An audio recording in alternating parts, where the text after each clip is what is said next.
All right, we are coming up on 8 o'clock.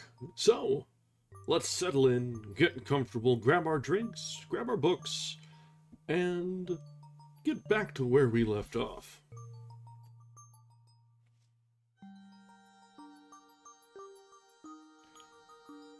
Welcome back. This is our second night of The Wonderful Wizard of Oz by L. Frank Baum. This is a little bit longer than I expected, honestly, but we should be able to finish up today, make it a nice two-half reading, and really take in the differences between the classic video adaptation for screen that we're probably all familiar with, and the original, where it all began. And, lest I remind you, this is the start of a series. There are, I think, like 10 or 11 of these Oz books, which is a lot more than most people are familiar with, aware of, and really prepared to take in. So, maybe we'll come back to these and read some of the other installments. Really, when you think of the classic fantastical series, you think of things like, I mean, not quite classic, but might as well be classic. You think of Lord of the Rings, you think of Narnia. You don't really think of Oz in the same way, but it is interesting. And yes, you're absolutely right. There is a lot more. It is very the original 39 adaptation is much more faithful than you might expect. There are changes made to sort of facilitate the consumption of the visual media. There's also things to highlight the technology of the day. You must remember that when this was coming out, Technicolor was brand new. And so they shifted from the silver slippers to the well-known ruby slippers. And the minor changes like that, and like the costume design and the dress and all that, and making everyone much more anthropomorphic. It all makes sense. And it was done very well and very tastefully. There are some additional changes that I've seen hinted at as we're coming forward, and we'll see tonight, because tonight, we left off last time as the party was arriving at the City of Emeralds, the Emerald City. They've put on their spectacles, which were not in the movie, and are ready to go through the shining city, and, if they can, meet the wonderful Wizard of Oz. So, let's go ahead and get together now and see how that meeting will go, if that meeting will go, and continue with the story before us. So, we are jumping back in from Chapter 11 of The Wonderful Wizard of Oz, The Wonderful City of Oz. Even with eyes protected by the green spectacles, Dorothy and her friends were at first dazzled by the brilliancy of the wonderful city. The streets were lined with beautiful houses, all built of green marble and studded everywhere with sparkling emeralds. They walked over a pavement of the same green marble, and where the blocks were joined together were rows of emeralds, set closely and glittering in the brightness of the sun. The window panes were of green glass.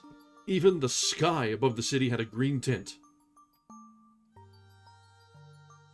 And the rays of the sun were green.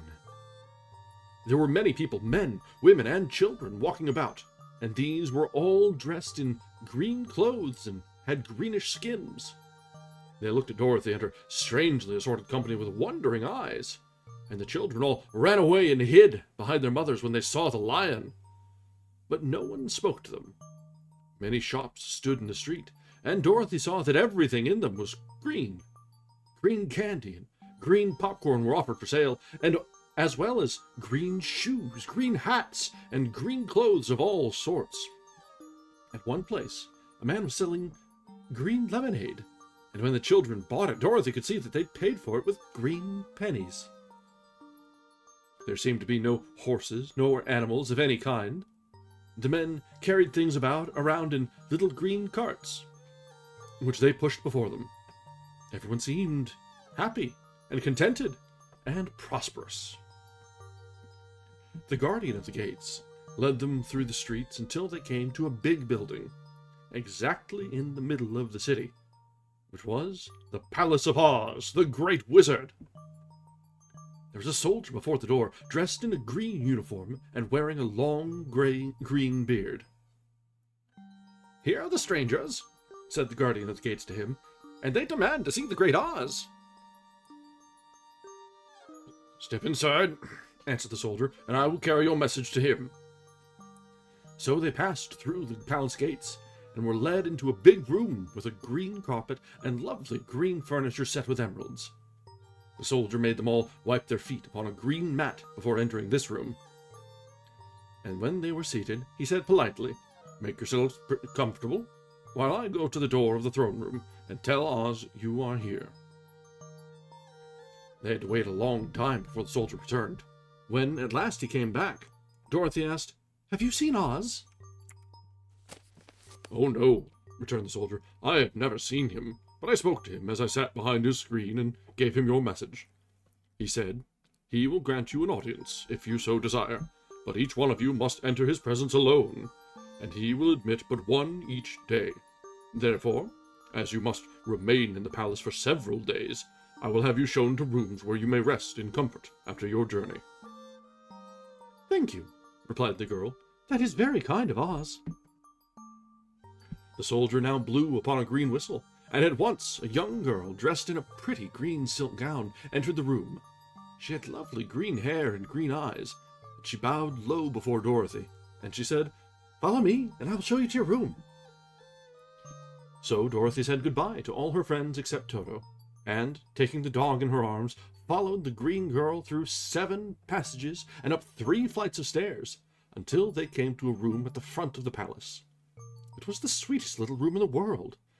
The soft, comfortable bed that had sheets of green silk and a green velvet counterpane. There was a tiny fountain in the middle of the room that shot a spray of green perfume into the air, to fall back into a beautifully carved green marble basin. Beautiful green flowers stood in the windows, and there was a shelf with a row of little green books. When Dorothy had time to open these books, she found them full of queer green pictures that made her laugh. They were so funny. In a wardrobe were many green dresses, made of silk and satin and velvet, and all of them fitted Dorothy exactly. "Make yourself perfectly at home," said the green girl, "and if you wish for anything, ring the bell. Oz will send for you tomorrow morning." She left Dorothy alone and went back to the others. She also led to rooms, and each one of them found himself lodged in a very pleasant part of the palace. Of course, this politeness was wasted on the Scarecrow, for when he found himself alone in his room, he stood stupidly in one spot, just within the doorway, to wait till morning. It would not rest him to lie down, and he could not close his eyes, so he remained all night staring at a little spider which was weaving its web in a corner of the room, just as if it were not one of the most wonderful rooms in the world. The Tin Woodman lay down on his bed from force of habit, for he remembered when he was made of flesh, but, not being able to sleep, he passed the night moving his joints up and down to make sure they kept in good working order. The Lion would have preferred a bed of dried leaves in the forest, and did not like being shut up in a room, but he had too much sense to let this worry him. So he sprang upon the bed and rolled himself up like a cat, and purred himself asleep in a minute. The next morning, after breakfast, the Green Maiden came to fetch Dorothy, and she dressed her in one of the prettiest gowns made of green brocaded satin. Dorothy put on a green silk apron and tied a green ribbon around Toto's neck, and they started for the throne room of the Great Oz. First, they came to a great hall in which many ladies and gentlemen of the court, all dressed in rich costumes. These people had nothing to do but talk to each other, but they always came to wait outside the throne room every morning, although they were never permitted to see Oz. As Dorothy entered, they looked at her curiously, and one of them whispered, "Are you really going to look upon the face of Oz the Terrible?" "Of course," answered the girl, "if he will see me." "Oh, he will see you," said the soldier who had taken her message to the wizard, "although he does not like to have people ask to see him. Indeed, at first he was angry, and said I should send you back where you came from. Then he asked me what you looked like, and when I mentioned your silver shoes, he was very much interested. At last I told him about the mark upon your forehead, and he decided he would admit you to his presence." Just then a bell rang, and the green girl said to Dorothy, That is the signal. You must go into the throne room alone." She opened a little door, and Dorothy walked boldly through, and found herself in a wonderful place. It was a big, round room with a high arched roof, and the walls and ceiling and floor were covered with large emeralds, set closely together. In the center of the room was a great light as bright as the sun, which made the emeralds sparkle in a wonderful manner. But what interested Dorothy most was the big throne of green marble that stood in the middle of the room. It was shaped like a chair and sparkled with gems, as did everything else. In the center of the chair was an enormous head, without a body to support it, or any arms or legs whatever. There was no hair upon his head, but it had eyes, and a nose and mouth, and was much bigger than the head of the biggest giant. As Dorothy gazed upon this in wonder and fear, the eyes turned slowly, and looked at her sharply and steadily. Then the mouth moved, and Dorothy heard a voice say, "I am Oz, the Great and Terrible. Who are you, and why do you seek me?" It was not such an awful voice as she had expected to come from the big head, so she took courage and answered, "I am Dorothy, the small and meek. I've come for your help." The eyes looked at her thoughtfully for a full minute. Then said the voice, "Where did you get the silver shoes?" "I got them from the Wicked Witch of the East, when my house fell on her and killed her," she replied. "Where did you get the mark upon your forehead?" continued the voice. "That is where the Good Witch of the North kissed me, when she bade me goodbye and sent me to you," said the girl. Again the eyes looked at her sharply, and they saw she was telling the truth. Then Oz asked, "What do you wish me to do?" "Send me back to Kansas, where my Aunt Em and Uncle Henry are," she answered earnestly. "I don't like your country, although it is so beautiful, and I am sure Aunt Em will be dreadfully worried over my being away so long." The eyes winked 3 times, and then they turned up at the ceiling and down to the floor and rolled around so queerly that they seemed to see every part of the room. And at last they looked at Dorothy again. "Why should I do this for you?" asked Oz. "Because you are strong, and I am weak. Because you are the great wizard, and I am only a little girl." "But you were strong enough to kill the Wicked Witch of the East," said Oz. "That just happened," returned Dorothy simply. "I could not help it." "Well," said the head, "I will give you my answer. You have no right to expect me to send you back to Kansas, unless you do something for me in return. In this country, everyone must pay for everything he gets. If you wish me to use my magic power to send you home again, you must do something for me first. Help me, and I will help you." "What must I do?" asked the girl. "Kill the Wicked Witch of the West," answered Oz. "But I cannot," exclaimed Dorothy, greatly surprised. "You killed the Witch of the East, and you wear the silver shoes, which bear a powerful charm. There is now but one Wicked Witch left in all this land, and when you can tell me she is dead, I will send you back to Kansas. But not before." The little girl began to weep. She was so much disappointed, and the eyes winked again and looked upon her anxiously, as if the great Oz felt that she could help him, that she could help him if she would. "I never killed anything willingly," she sobbed. "Even if I wanted to, how would I kill the Wicked Witch? If you, who are great and terrible, cannot kill her yourself, how do you expect me to do it?" "I do not know," said the head, "but that is my answer. And until the Wicked Witch dies, you will not see your aunt and uncle again. Remember that the witch is wicked, tremendously wicked, and ought to be killed. Now go, and do not ask to see me again until you have done your task." Sorrowfully, Dorothy left the throne room and went back, where the Lion and the Scarecrow and the Tin Woodman were waiting to hear what Oz had said to her. "There is no hope for me," she said sadly, "for Oz will not send me home until I've killed the Wicked Witch of the West, and that I can never do." Her friends were sorry, but could do nothing to help her. So Dorothy went to her own room and lay down on the bed and cried herself to sleep. The next morning, the soldier with the green whiskers came to the Scarecrow and said, "Come with me, for Oz has sent for you."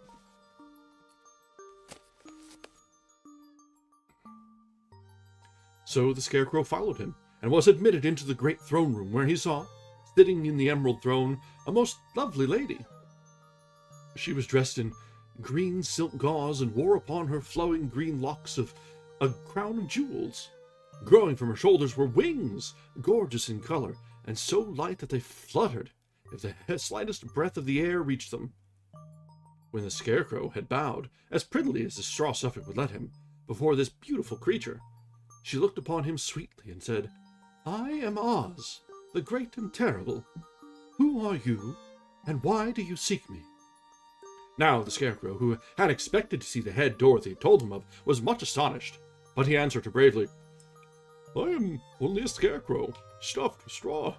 Therefore I have no brains, and I come to you praying that you will put brains in my head instead of straw, so that I may become as much a man as any other in your dominions." "Why should I do this for you?" asked the lady.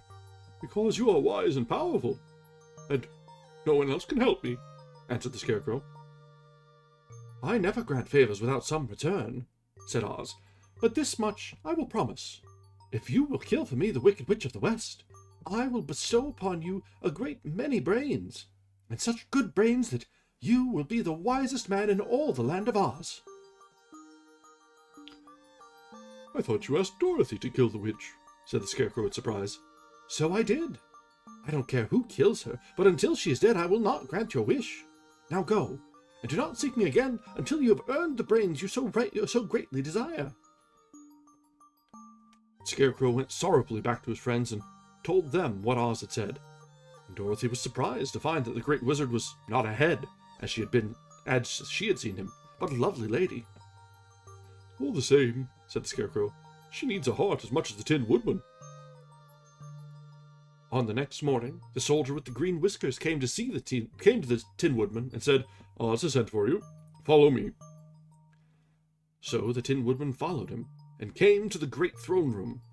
He did not know whether he should find Oz a lovely lady or a head, but he hoped it would be the lovely lady. "For," he said to himself, if it is the head, I am sure I shall not be given a heart, since a head has no heart of its own, and therefore cannot feel for me. But if it is a lovely lady, I shall beg hard for a heart, for all ladies are themselves said to be kindly-hearted."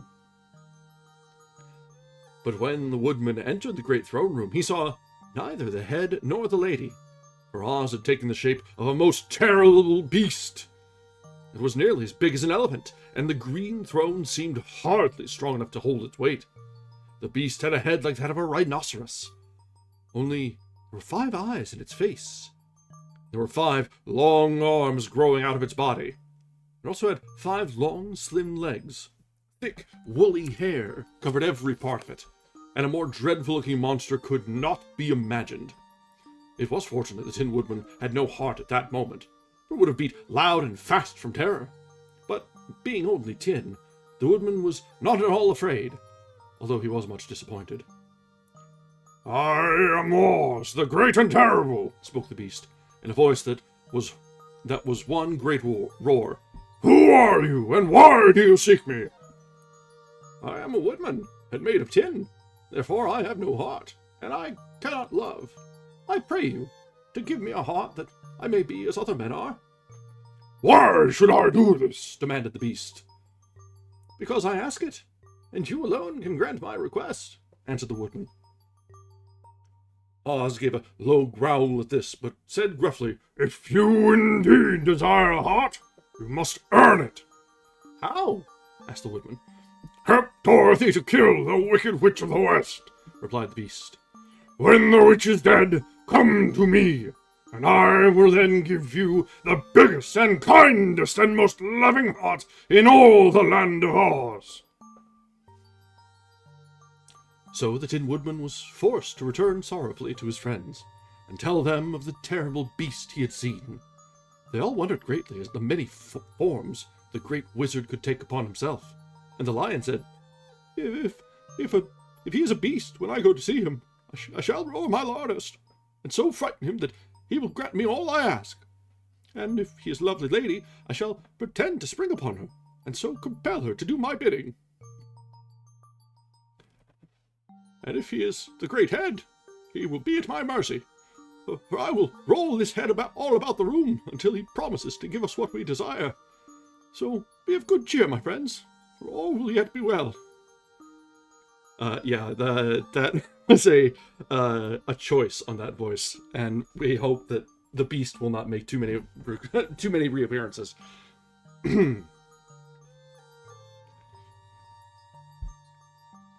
The next morning, the soldier with the green whiskers led the lion to the great throne room, and bade him enter the presence of Oz. The lion had once passed through the door, and, glancing around, he saw, to his surprise, that before the throne was a ball of fire, so fierce and glowing he could scarcely bear to gaze upon it. His first thought was that Oz had by accident caught on fire and was burning up, but when he tried to go nearer, the heat was so intense that it singed his whiskers. He crept back tremblingly to a spot nearer the door. Then a low, quiet voice came from the ball of fire, and these were the words it spoke. "I am Oz, the great and terrible. Who are you, and why do you seek me?" And the lion answered, I am a cowardly lion, afraid of everything. I came to you to beg that you give me courage, so that in reality I may become the king of beasts, as men call me." "Why should I give you courage?" demanded Oz. "Because of all wizards you are the greatest, and alone have power to grant my request," answered the lion. The ball of fire burned fiercely for a time, and the voice said, "Bring me proof that the Wicked Witch is dead, and that moment I will give you courage. But as long as the witch lives, you must remain a coward." The lion was angry at this speech, but could say nothing in reply, and while he stood silently gazing at the ball of fire, it became so furiously hot that he turned tail and rushed from the room. He was glad to find his friends waiting for him, and told them of his terrible interview with the wizard. "What shall we do now?" asked Dorothy sadly. "There is only one thing we can do," returned the lion, "and that is to go to the land of the Winkies, and seek out the Wicked Witch and destroy her." "But suppose we cannot?" said the girl. "Then I shall never have courage," declared the lion. "And I shall never have brains," added the Scarecrow. "And I shall never have a heart," spoke the Tin Woodman. "And I shall never get to see Aunt Em and Uncle Henry," said Dorothy, beginning to cry. "Be careful," cried the green girl. "The tears will fall upon your green silk gown and spot it." So Dorothy dried her eyes and said, "I suppose we must try it, but I am sure I do not want to kill anybody, even to see Aunt Em again." "I will go with you, but I'm too much of a coward to kill the witch," said the lion. "I will go too," said the Scarecrow, "but I shall not be of much help to you. I am such a fool." "I haven't the heart to harm even a witch," remarked the Tin Woodman, "but if you go, I certainly shall go with you." Therefore it was decided to start upon their journey the next morning, and the woodman sharpened his axe on a green grindstone and had all his joints properly oiled. The Scarecrow stuffed himself with fresh straw, and Dorothy put new paint on his eyes that he might see better. The green girl, who was very kind to them, filled Dorothy's basket with good things to eat, and fastened a little bell around Toto's neck with a green ribbon. They went to bed quite early and slept soundly until daylight, when they were awakened by the crowing of a green cock that lived in the brickyard of the palace, and the cackling of a hen that had laid a green egg. No mention of ham. Alright, that is the end of chapter 11.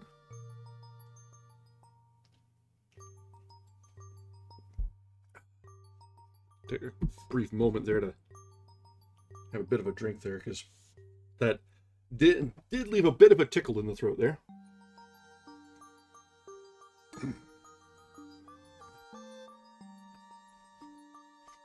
Alright, so the quest to rid Oz of the Wicked Witch of the West has been given. The requests have been made, and the requirements have been laid out. So, let's see how Dorothy and her friends go about it. Chapter 12. The Search for the Wicked Witch. The soldier with the green whiskers led them through the streets of the Emerald City until they reached the room where the guardian of the gates lived. This officer unlocked their spectacles and put them back in his great box, and then he politely opened the gate for our friends. "Which road leads to the Wicked Witch of the West?" asked Dorothy. "There is no road," answered the guardian of the gates. "No one ever wishes to go that way." "How, then, are we to find her?" inquired the girl. "That will be easy," replied the man, "for when she knows you are in the country of the Winkies, she will find you, and make you all her slaves." "Perhaps not," said the Scarecrow, "for we mean to destroy her." "Oh, that is different," said the guardian of the gates. "No one has ever destroyed her before, so I naturally thought she would make slaves of you, as she has of the rest. But take care, for she is wicked and fierce, and may not allow you to destroy her. Keep to the west, where the sun sets, and you cannot fail to find her." They thanked him and bade him goodbye, and turned toward the west, walking over fields of soft grass dotted here and there with daisies and buttercups. Dorothy still wore the pretty silk dress she had put on in the palace, and now, to her surprise, she found it was no longer green, but pure white. The ribbon around Toto's neck had also lost its green color, and was as white as Dorothy's dress. The Emerald City was soon left far behind. As they advanced, the ground became rougher and hillier, for there were no farms nor houses in this country of the West, and the ground was untilled. In the afternoon, the sun shone hot in their faces, for there were no trees to offer them shade, so that before night, Dorothy and Toto and the lion were tired, and lay down upon the grass and fell asleep, with the woodman and Scarecrow keeping watch. Now, the Wicked Witch of the West had but one eye, yet that was as powerful as a telescope, and could see everywhere. So, as she sat in the door of her castle, she happened to look around and saw Dorothy lying asleep, with her friends all about her. They were a long distance off, but the Wicked Witch was angry to find them in her country. So she blew upon a silver whistle that hung around her neck. At once there came running to her from all directions a pack of great wolves. They had long legs and fierce eyes and sharp teeth. "Go to those people," said the witch, "and tear them to pieces." "Are you not going to make them your slaves?" asked the leader of the wolves. "No," she answered. "One is of tin, and one of straw. One is a girl, and the other a lion. None of them is fit to work, so you may tear them into small pieces." "Very well," said the wolf, and he dashed away at full speed, followed by the others. There are a lot of characters in this. A lot of characters with voices in this. It was lucky the Scarecrow and the Woodman were wide awake and heard the wolves coming. "This is my fight," said the Woodman, "so get behind me, and I will meet them as they come." He seized his axe, which he had made very sharp, and, as the leader of the wolves came on, the Tin Woodman swung his arm and chopped the wolf's head from its body, so that it immediately died. As soon as he could raise his axe, another wolf came up, and he also fell under the sharp edge of the Tin Woodsman's weapon. There were 40 wolves, and 40 times a wolf was killed, so that at last they all lay dead in a heap before the Woodman. Then he put down his axe and sat beside the Scarecrow, who said, "It was a good fight, friend." Quick aside. So, we saw as they were journeying through after picking up the Woodman that he cried after stepping on a bug. But now he can just straight up wipe out an entire pack of wolves? Cool. Cool. I know they'll probably say this is, oh, you had a heart all along, but honestly, that right there was rather more heartless than crying over the bug. Let's be real.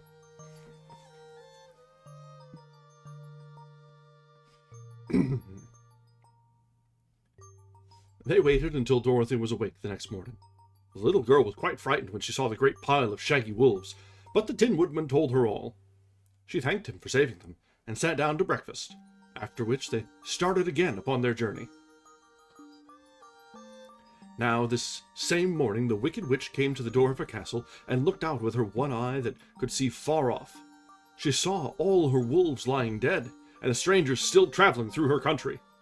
This made her angrier than before, and she blew her silver whistle twice. Straightway a great flock of wild crows came flying toward her, enough to darken the sky. And the Wicked Witch said to the King Crow, "Fly at once to the strangers, peck out their eyes, and tear them to pieces."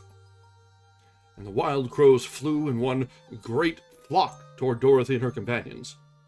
When the little girl saw them coming, she was afraid, but the Scarecrow said, "This is my battle, so lie down beside me, and you will not be harmed." So they all lay down upon the ground, except the Scarecrow. He stood up and stretched out his arms, and when the crows saw him, they were frightened, as these birds always are by scarecrows, and did not dare to come any nearer. But the King Crow said, "It is only a stuffed man. I'll pick it out." The King Crow flew at the Scarecrow, who caught it by the head and twisted its neck until it died. Damn. And then another crow flew at him, and the Scarecrow twisted its neck also. There were 40 crows, and 40 times the Scarecrow twisted a neck, until at last all were lying dead beside him. Then he called to his companions to rise, and again they went upon their journey. When the Wicked Witch looked out again, and saw all her crows lying in a heap, she got into a terrible rage, and blew 3 times upon her silver whistle. Forthwith was heard a great buzzing in the air, and a swarm of black bees came flying toward her. "Go to the strangers and sting them to death!" commanded the witch. And the bees turned and flew rapidly until they came to where Dorothy and her friends were walking. But the woodman had seen them coming, and the Scarecrow had decided what to do. "Take out my straw and scatter it over the little girl and the dog and the lion," he said to the woodman, "and the bees cannot sting them."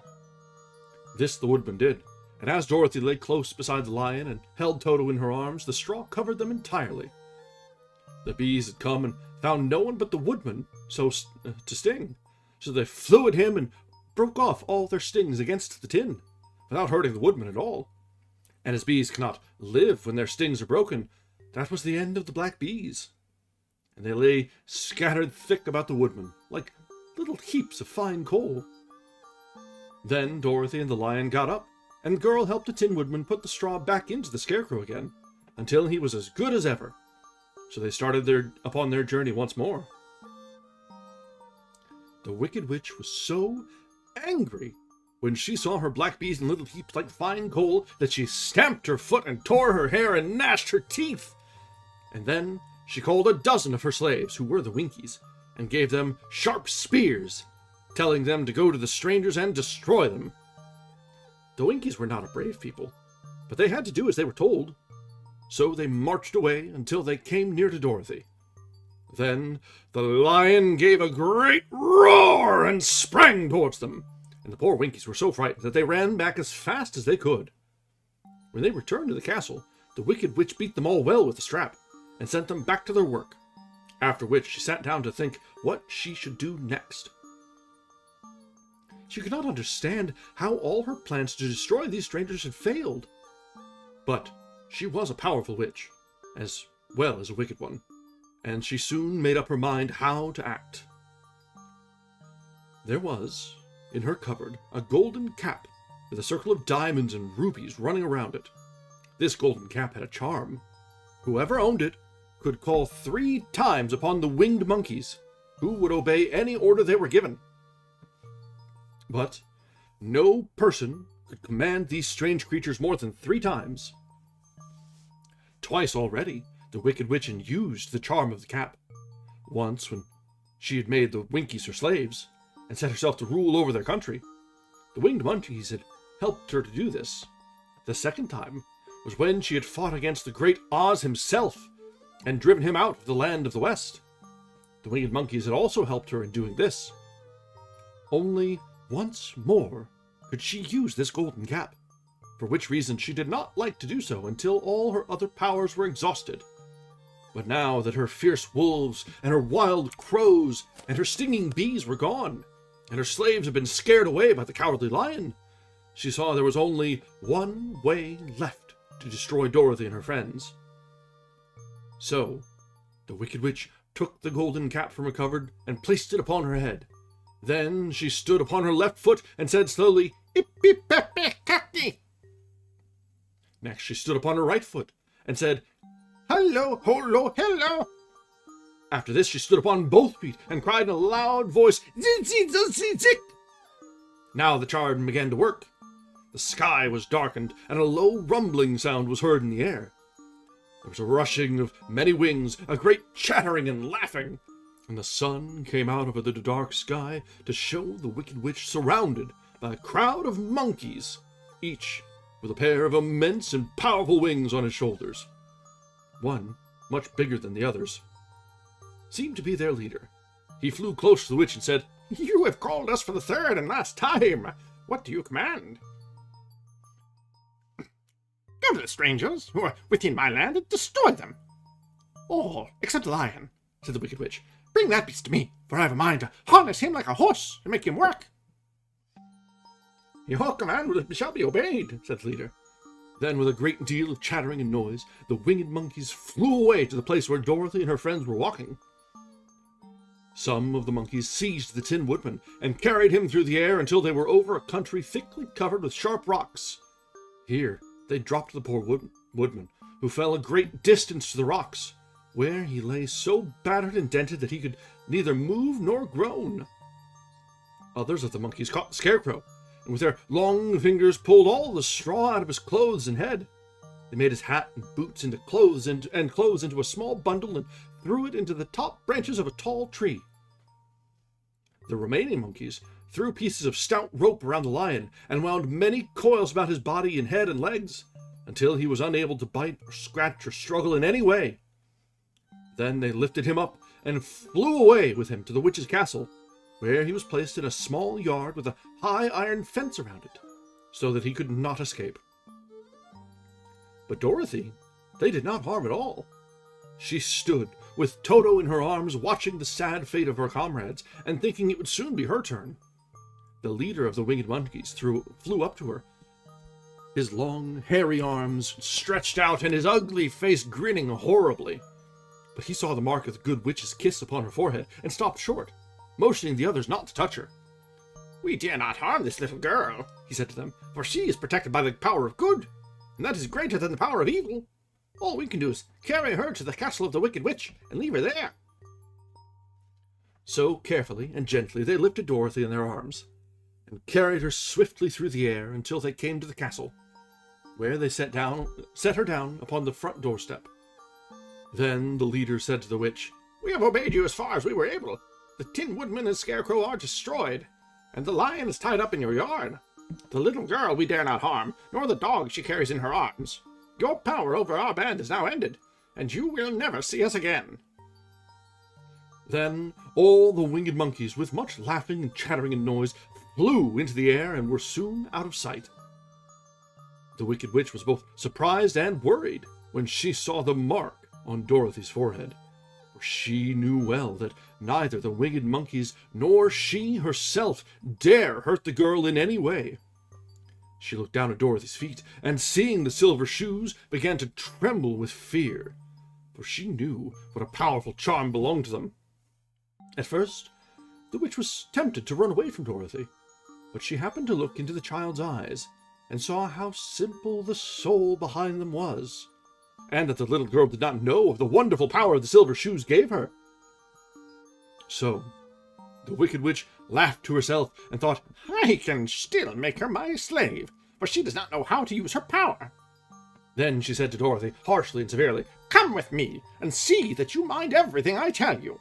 For if you do not, I will make an end of you, as I did of the Tin Woodman and the Scarecrow." Dorothy followed her through many of the beautiful rooms in her castle, until they came to the kitchen, where the witch bade her clean the pots and kettles and sweep the floor and keep the fire fed with wood. Dorothy went to work meekly, with her mind made up to work as hard as she could, for she was glad the Wicked Witch had decided not to kill her. With Dorothy hard at work, the witch thought she would go into the courtyard and harness the Cowardly Lion like a horse. It would amuse her, she was sure, to make him draw her chariot whenever she wished to go to drive. But as she opened the gate, the lion gave a loud roar and bounded at her so fiercely that the witch was afraid, and ran out and shut the gate again. "If I cannot harness you," said the witch to the lion, speaking through the bars of the gate, "I can starve you. You shall have nothing to eat until you do as I wish." So, after that, she took no food to the imprisoned lion, but every day she came to the gate at noon and asked, "Are you ready to be harnessed like a horse?" And the lion would answer, "No, if you come in this yard, I will bite you." The reason the lion did not have to do as the witch wished was that every night, while the woman was asleep, Dorothy carried him food from the cupboard. After he had eaten, he would lie down on his bed of straw, and Dorothy would lie beside him and put her head on his soft, shaggy mane, while they talked of their troubles and tried to plan some way of escape. But they could find no way to get out of the castle, for it was constantly guarded by the Yellow Winkies, who were the slaves of the Wicked Witch, and too afraid of her not to do as she told them. The girl had to work hard during the day, and often the witch threatened to beat her with the same old umbrella she always carried in her hand. But, in truth, she did not care to strike Dorothy, because of the mark upon her forehead. The child did not know this, and was full of fear for herself and Toto.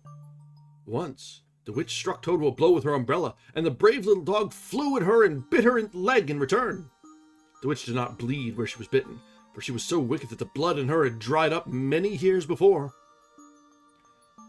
Dorothy's life became very sad as she grew to understand that it would be harder than ever to get back to Kansas and Aunt Em again.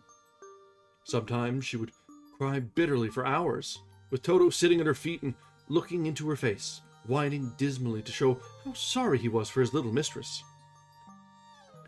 Toto did not really care whether he was in Kansas or the Land of Oz, so long as Dorothy was with him. But he knew the little girl was unhappy, and that made him unhappy too. Now, the Wicked Witch had a great longing to have for her own the silver shoes which the girl always wore.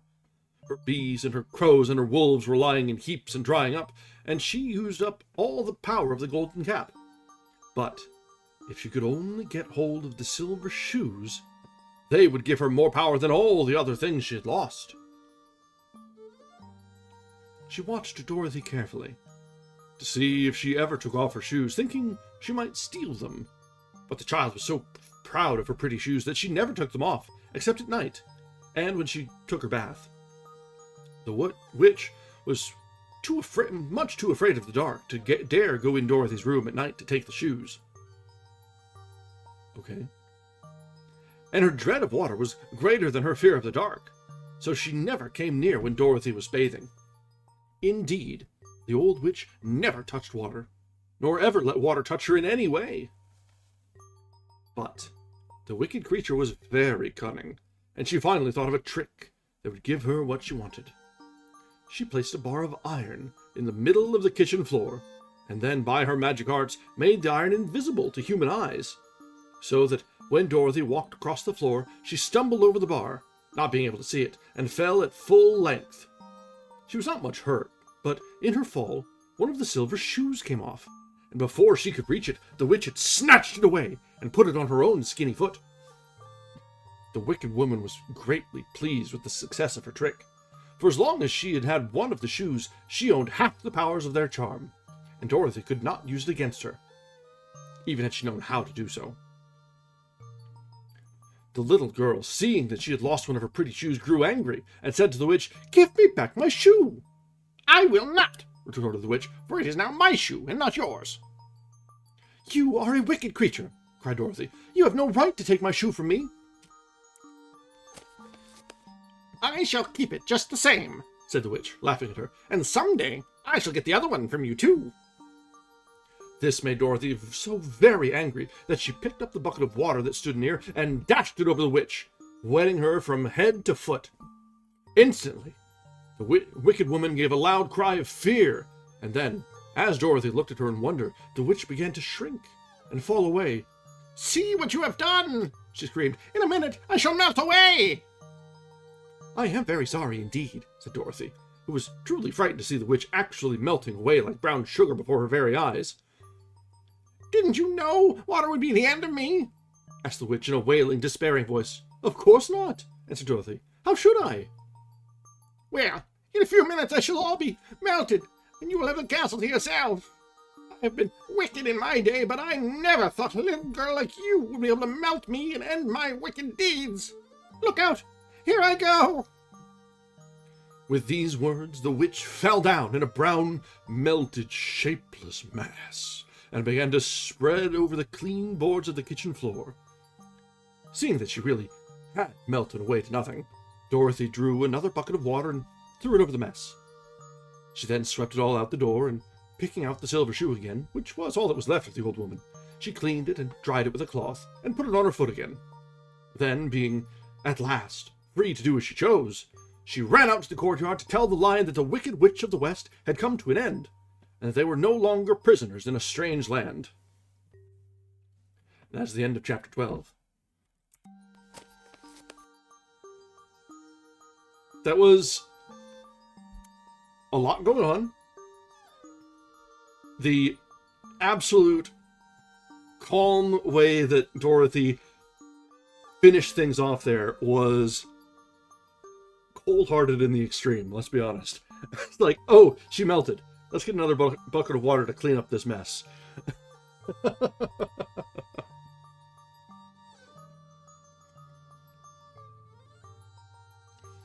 And then the, like, oh, I'm sorry. As she's, like, as the witch is saying that she's melting and dying. It's like, oh, I'm sorry about that. Let me just tidy up. Like, there is something about the cruelty of children that just comes through right there. And I am glad I'm not going to have to do the witch's voice anymore either. It's been a succession of awkward voices through tonight.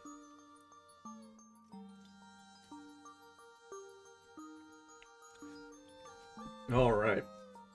Let's continue. This next chapter is a short one, so we'll be able to power through pretty quickly. Chapter 13, The Rescue. The Cowardly Lion was much pleased to hear that the Wicked Witch had been melted by a bucket of water, and Dorothy at once unlocked the gate of his prison and set him free.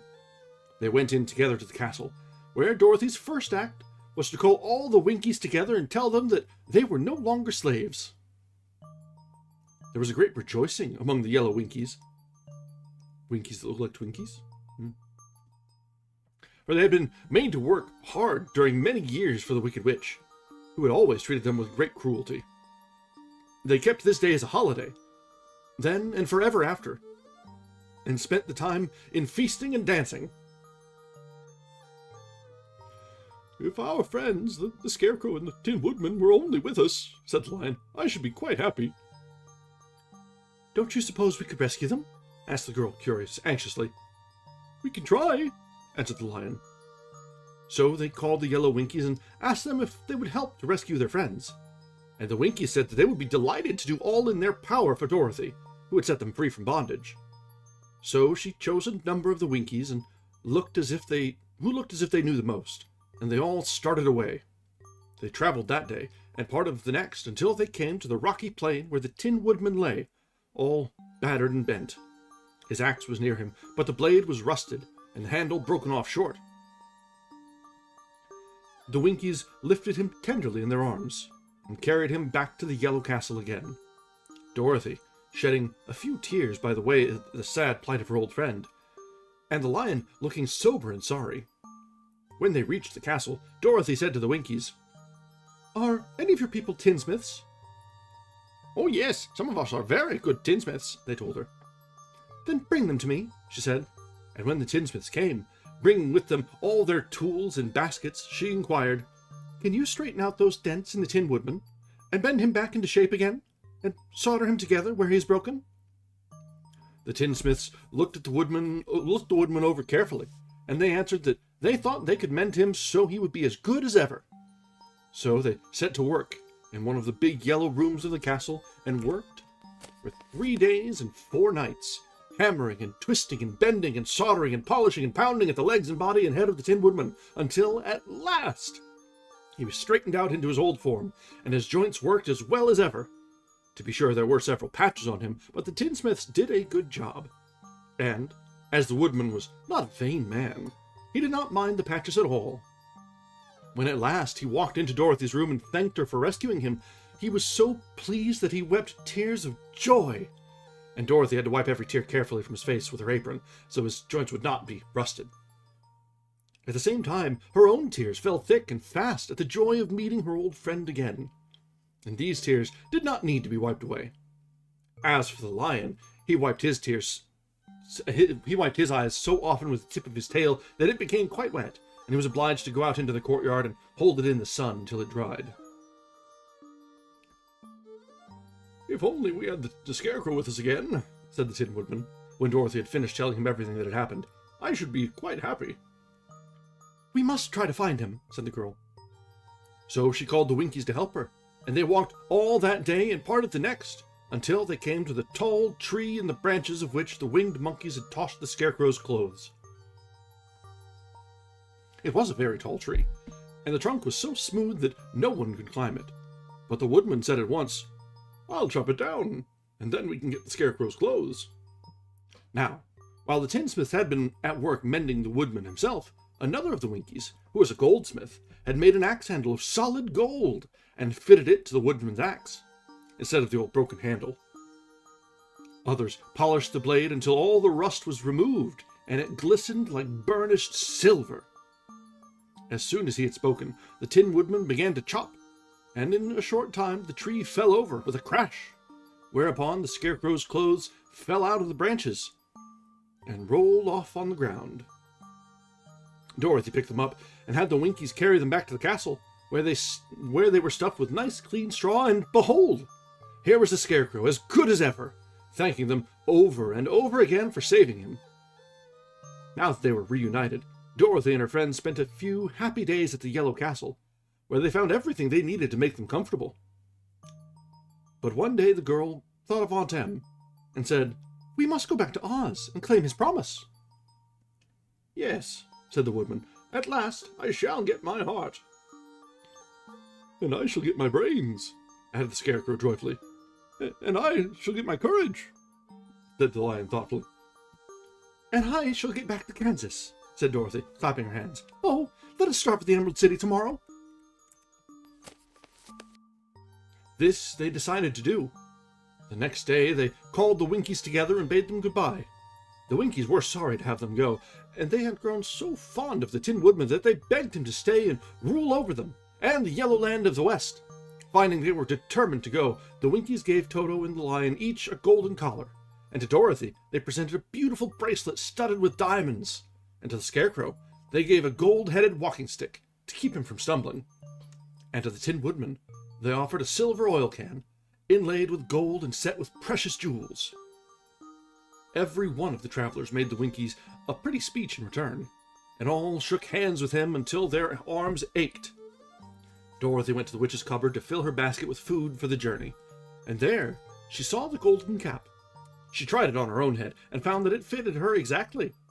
She did not know anything about the charm of the golden cap, but she saw that it was pretty, so she made up her mind to wear it, and carry her sunbonnet in her basket.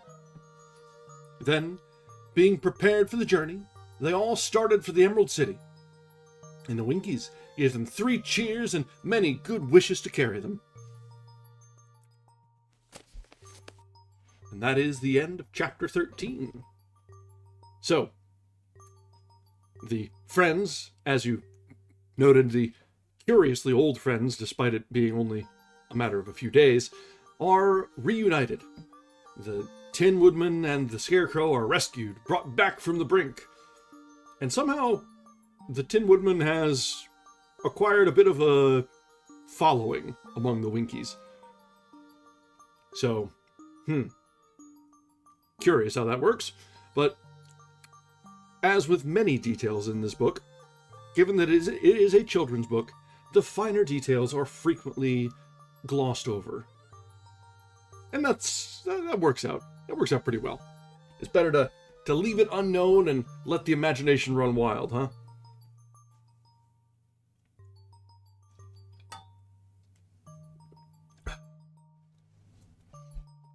All right, let's get through one more chapter before we take a break for now. So, chapter 14, The Winged Monkeys. You will remember that there was no road, not even a pathway, between the castle of the Wicked Witch and the Emerald City. When the four travelers went in search of the witch, she had seen them coming, and so sent the winged monkeys to bring them to her. It was much harder to find their way back through the big fields of buttercups and yellow daisies than it was being carried. They knew, of course, they must go straight east, toward the rising sun, and they started off in the right way. But at noon, when the sun was over their heads, they did not know which was east and which was west, and that was the reason they were lost in the great fields. They kept on walking, however, and at night the moon came out and shone brightly. So they lay down among the sweet-smelling yellow flowers and slept soundly until morning, all but the Scarecrow and the Tin Woodman. The next morning, the sun was behind a cloud, but they started on, as if they were quite sure which way they were going. "If we walk far enough," said Dorothy, "I am sure we shall sometime come to some place." But day by day passed, and still they saw nothing for them but the scarlet fields. The Scarecrow began to grumble a bit. "We have surely lost our way," he said, "and, unless we find it again in time to reach the Emerald City, I shall never get my brains." "Nor I my heart," declared the Tin Woodman. "It seems to me I can scarcely wait till I get to Oz, and you must admit this is a very long journey." "You see," said the Cowardly Lion with a whimper, "I haven't the courage to keep tramping forever without getting anywhere at all." Then Dorothy lost heart. She sat down on the grass and looked at her companions. And they sat down and looked at her. And Toto found that for the first time in his life he was too tired to chase a butterfly that flew past his head. So he put out his tongue and panted and looked at Dorothy as if to ask what they should do next. "Suppose we call the field mice?" she suggested. "They could probably tell us the way to the Emerald City." "To be sure they could," cried the Scarecrow. "Why didn't we think of that before?" Dorothy blew the little whistle that she had always carried around her neck since the Queen of the Mice had given it to her. In a few minutes they heard the pattering of tiny feet, and many of the small gray mice came running up to her. Among them was the Queen herself, who asked in a squeaky little voice, "What can I do for my friends?" "We have lost our way," said Dorothy. "Can you tell us where the Emerald City is?" "Certainly," answered the Queen, "but it is a great way off, for you have had it at your backs all this time." Then she noticed Dorothy's golden cap, and said, "Why don't you use the charm of the cap, and call the winged monkeys to you? They will carry you to the City of Oz in less than an hour." Why do I do this to myself? "I didn't know there was a charm," answered Dorothy in surprise. "What is it?"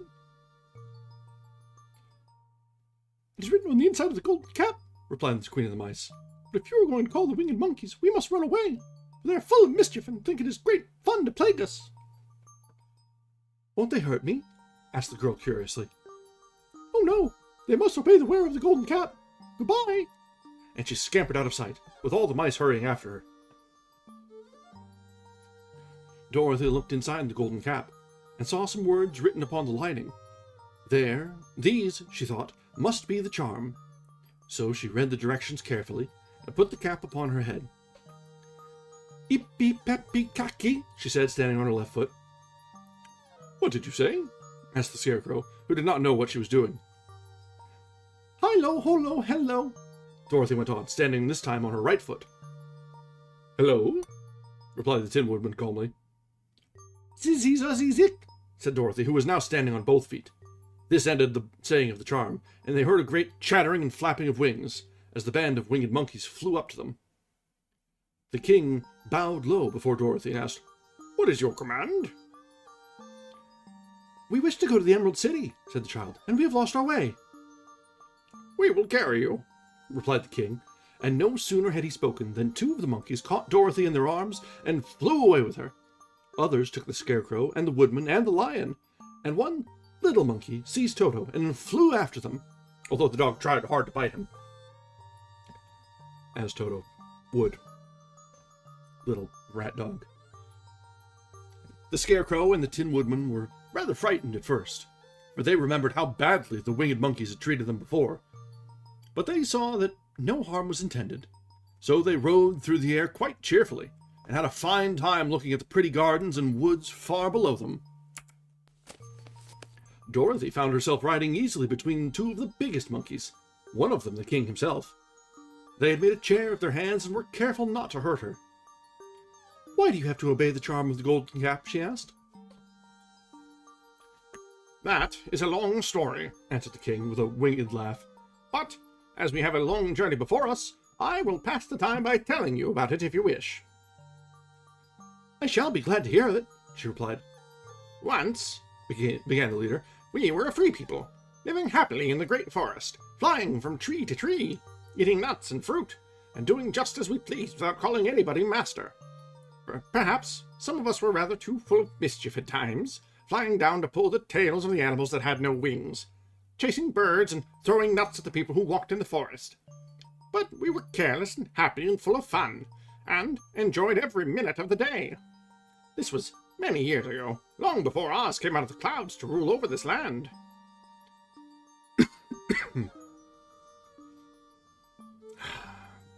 Damn it, monkey. Why do you have to have a soliloquy in the middle of things? "There lived here then, away at the north, a beautiful princess, who was also a powerful sorceress. All her magic was used to help the people, and she was never known to hurt anyone who was good. Her name was Galette, and she lived in a handsome palace built from great blocks of ruby. Everyone loved her, but her greatest sorrow was that she could find no one to love in return, since all the men were much too stupid and ugly to mate with one so beautiful and wise. At last, however, she found a boy who was handsome and manly and wise beyond his years. Galette made up her mind that when he grew to be a man, she would make him her husband. So she took him to a ruined palace and used all her magic powers to make him as strong and good and lovely as any woman could wish. When he grew to manhood, Kalala, as he was called, was said to be the best and wisest man in all the land, while his manly beauty was so great that Galette loved him dearly and hastened to make everything ready for the wedding. My grandfather was at that time the king of the winged monkeys, which lived in the forest near Galette's palace. And the old fellow loved a joke better than a good dinner. One day, just before the wedding, my grandfather was flying out with his band when he saw Kalala walking beside the river. He was dressed in a rich costume of pink silk and purple velvet, and my grandfather thought he would see what he could do. At his word, the band flew down and seized Kalala, carried him in their arms until they were over the middle of the river, and then dropped him in the water. "Swim out, my fine fellow," cried my grandfather, "and see if the water has spotted your clothes." Kalala was much too wise not to swim, but he was not in the least spoiled by all his good fortune. He laughed when he came to the top of the water and swam into shore. But when Galette came running out to him, she found his silks and velvet all ruined by the river.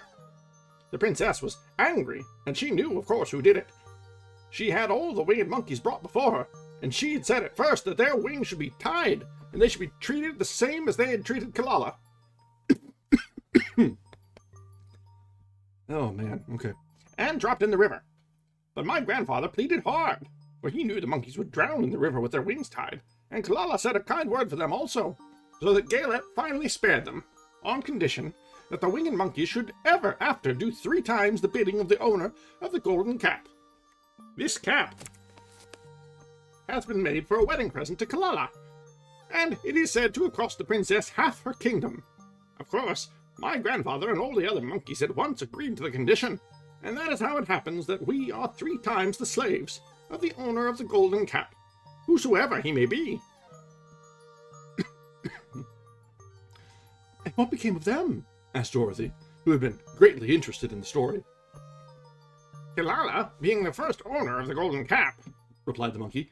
he was the first to lay his wishes upon us. As his bride could not bear the sight of us, he called us all to him in the forest, after he had married her, and ordered us always to keep where she could never again set eyes on a winged monkey, which we were glad to do, for we were all afraid of her.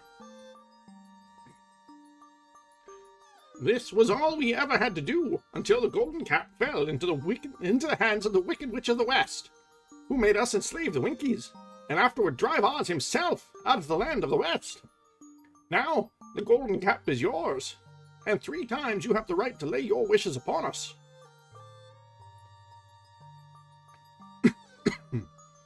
As the Monkey King finished his story, Dorothy looked down and saw the green, shining walls of the Emerald City before them.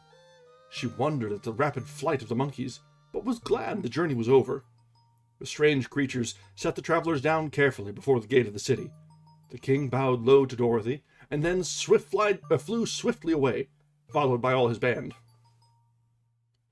"That was a good ride," said the little girl. "Yes, and a quick way out of our troubles," replied the lion. "How lucky it was you brought away that wonderful cap."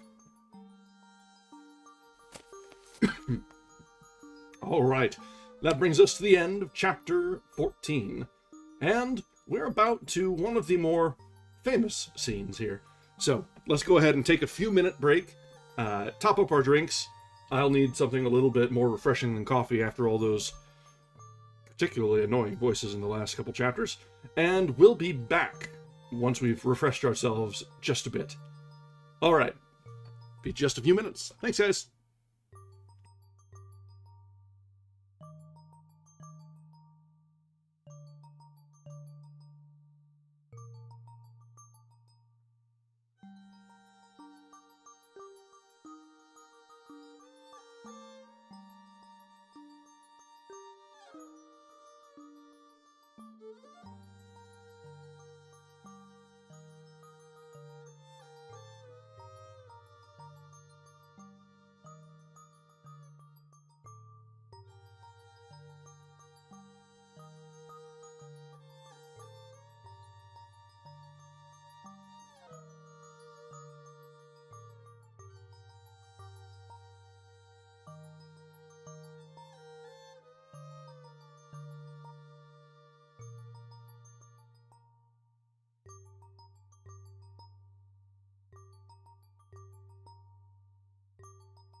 All right, we are back. Let me get a quick update here.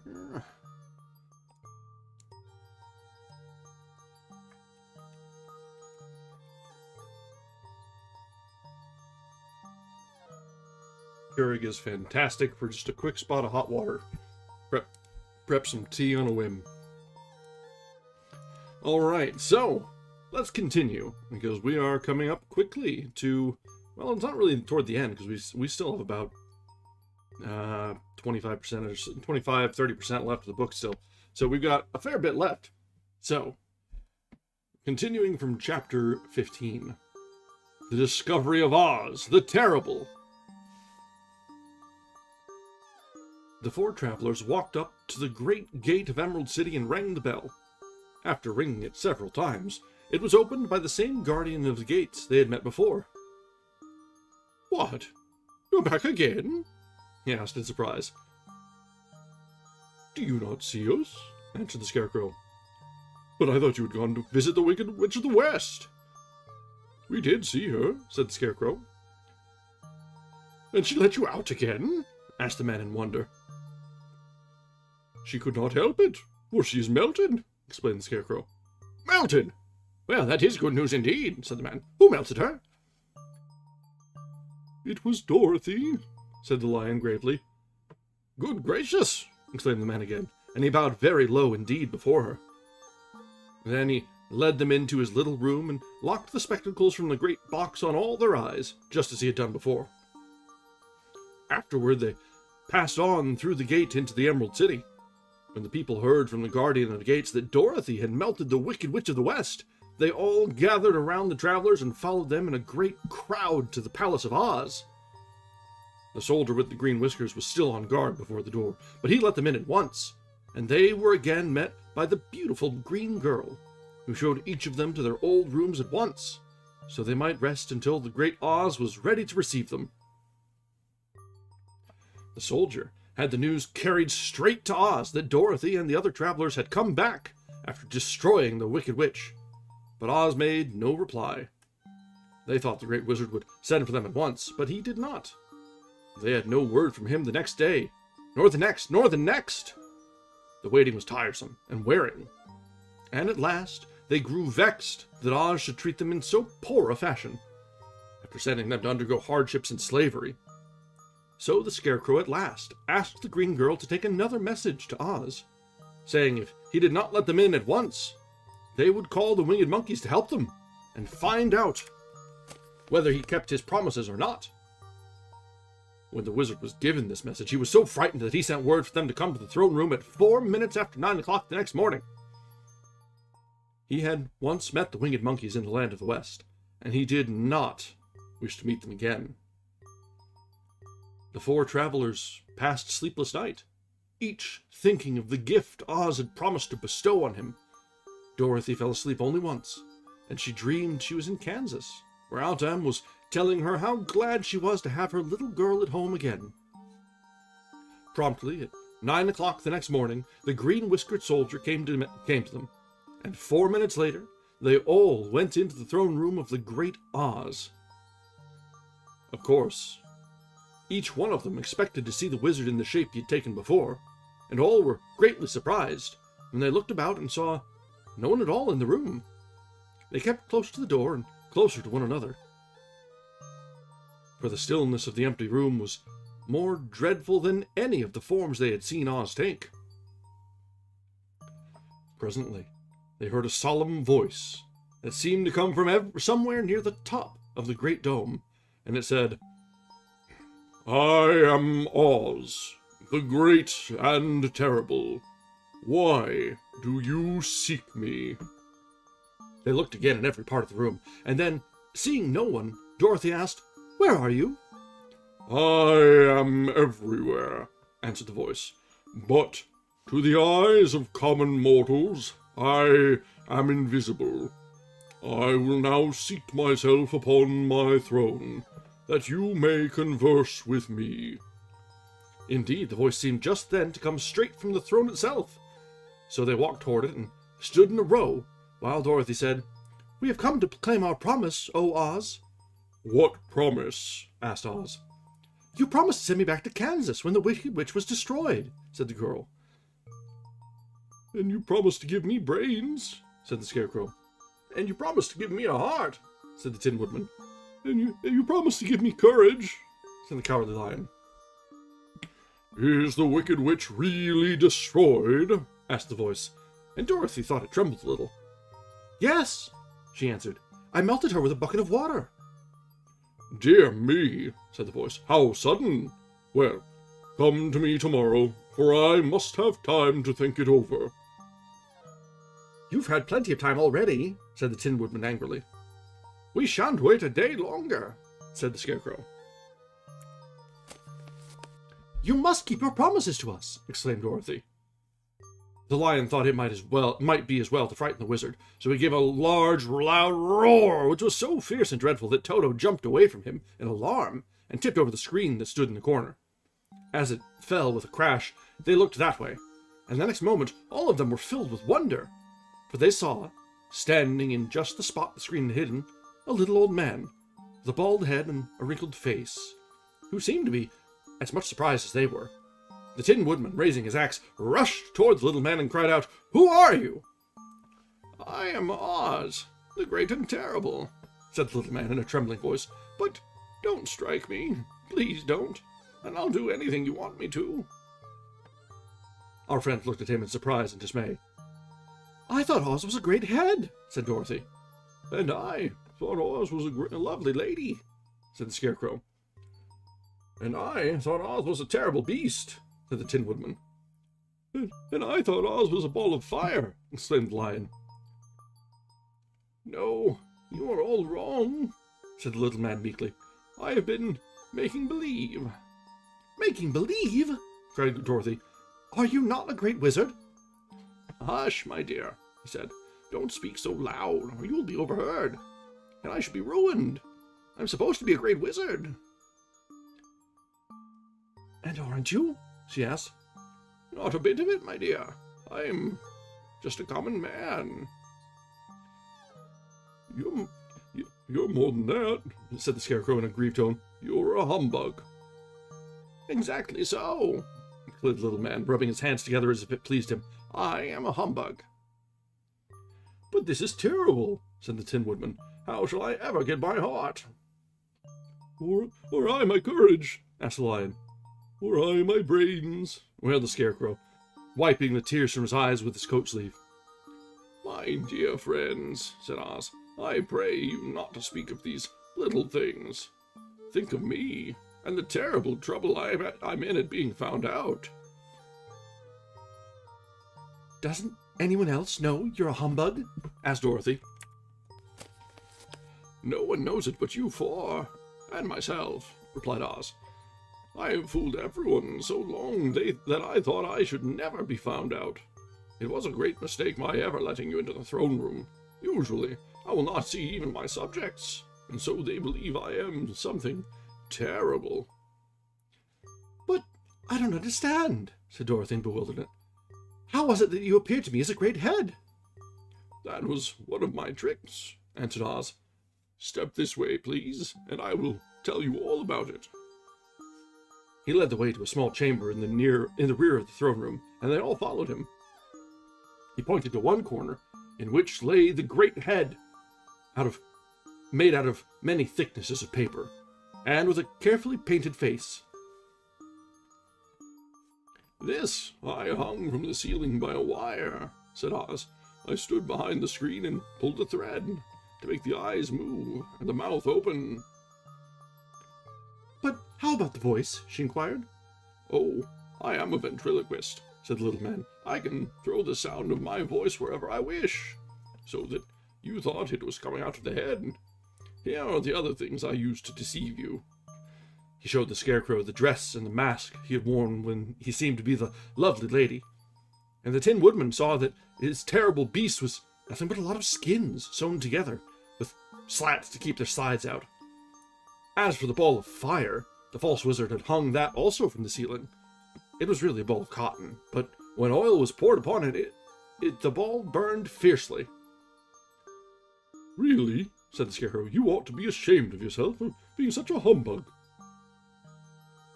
I certainly am, answered the little man sorrowfully, but it was the only thing I could do. Sit down, please. There are plenty of chairs, and I will tell you my story. So they sat down and listened while he told the following tale. I was born in Omaha. Why, that isn't very far from Kansas, cried Dorothy. No, but it's farther from here, he said, shaking his head at her sadly. When I grew up, I became a ventriloquist, and at that I was very well trained by a great master. I can imitate any kind of a bird or beast. Here he mewed like a kitten that Toto picked up, and his ears looked everywhere to see where she was.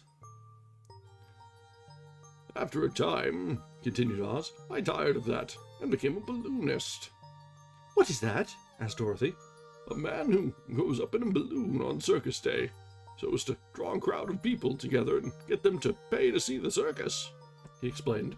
Oh, she said, I know. Well, one day I went up in a balloon, and the ropes got twisted so that I couldn't come down again. It went way up over the clouds, so far that a current of air struck it and carried it many, many miles away. For a day and a night I traveled through the air, and on the morning of the second day I awoke and found the balloon floating over a strange and beautiful country. It's always a balloon, isn't it? The mysterious island began with a balloon. Wizard of Oz? Wouldn't you know it? Balloon. It came down gradually, and I was not hurt a bit. But I found myself in the midst of a strange people who, seeing me come from the clouds, thought I was a great wizard. Of course I let them think so, because they were afraid of me, and promised to do anything I wished them to. Just to amuse myself and keep the good people busy, I ordered them to build this city, and my palace, and they did it all willingly and well. Then I thought, as the country was so green and beautiful, I would call it the Emerald City. And, to make the name fit better, I put green spectacles on all the people, so that everything they saw was green. But isn't everything here green? Asked Dorothy. No more than in any other city, replied Oz. But when you wear green spectacles, why, of course everything you see looks green to you. The Emerald City was built a great many years ago, for I was a young man when the balloon brought me here, and I am a very old man now. But my people have worn green glasses on their eyes so long that most of them think it really is an Emerald City.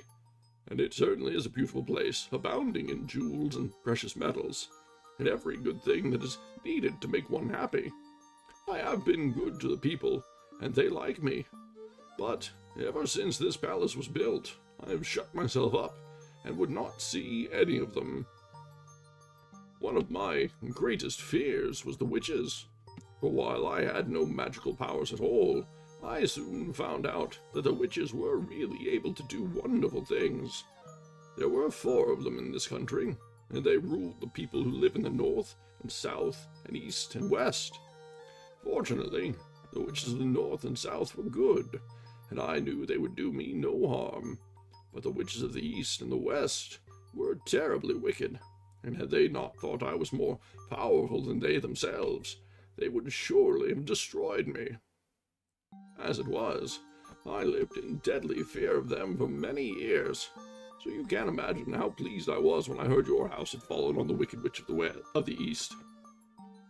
When you came to me, I was willing to promise anything if you would only do away with the other witch.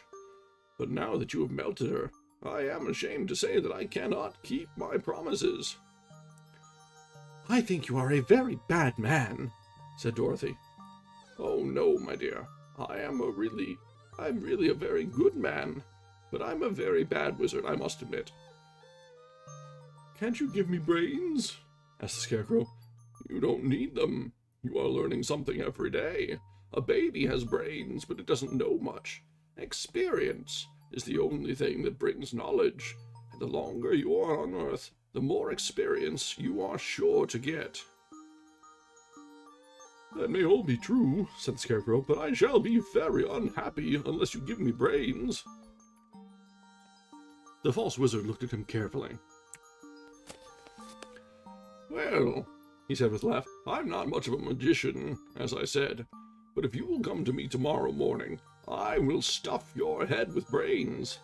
I cannot tell you how to use them, however, you must find that out yourself. Oh, thank you. Thank you, cried the Scarecrow. I'll find a way to use them, never fear. But how about my courage? Asked the Lion anxiously. You have plenty of courage, I am sure, answered Oz. All you need is confidence in yourself. There is no living thing that is not afraid when it faces danger. The true courage is in facing danger when you are afraid, and that kind of courage you have in plenty. Perhaps I have, but I'm scared just the same, said the Lion. I shall really be very unhappy unless you give me the sort of courage that makes one forget he is afraid. Very well. I will give you that sort of courage tomorrow, replied Oz. How about my heart? Asked the Tin Woodman. Why, as for that, answered Oz, I think you are wrong to want a heart. It makes most people unhappy. If you only knew it, you are in luck not to have a heart. That must be a matter of opinion, said the Tin Woodman. For my part, I will bear all the unhappiness without a murmur, if you will give me a heart. Very well, answered Oz meekly. Come to me tomorrow, and you shall have a heart. I have played wizard for so many years that I may as well continue the part a little longer. And now, said Dorothy, how am I to get back to Kansas? We shall have to think about that, replied the little man. Give me 2 or 3 days to consider the matter, and I'll try to find a way to carry you over the desert. In the meantime, you shall all be treated as my guests, and while you live in the palace, my people will wait upon you and obey your slightest wish. There is only one thing that I ask in return for my help, such as it is. You must keep my secret, and tell no one I am a humbug." They agreed to say nothing of what they had learned, and went back to their rooms in high spirits. Even Dorothy had hoped that the great and terrible humbug, as she called him, would find a way to send her back to Kansas. And if he did, she was willing to forgive him everything. And that brings us to the end of chapter 15.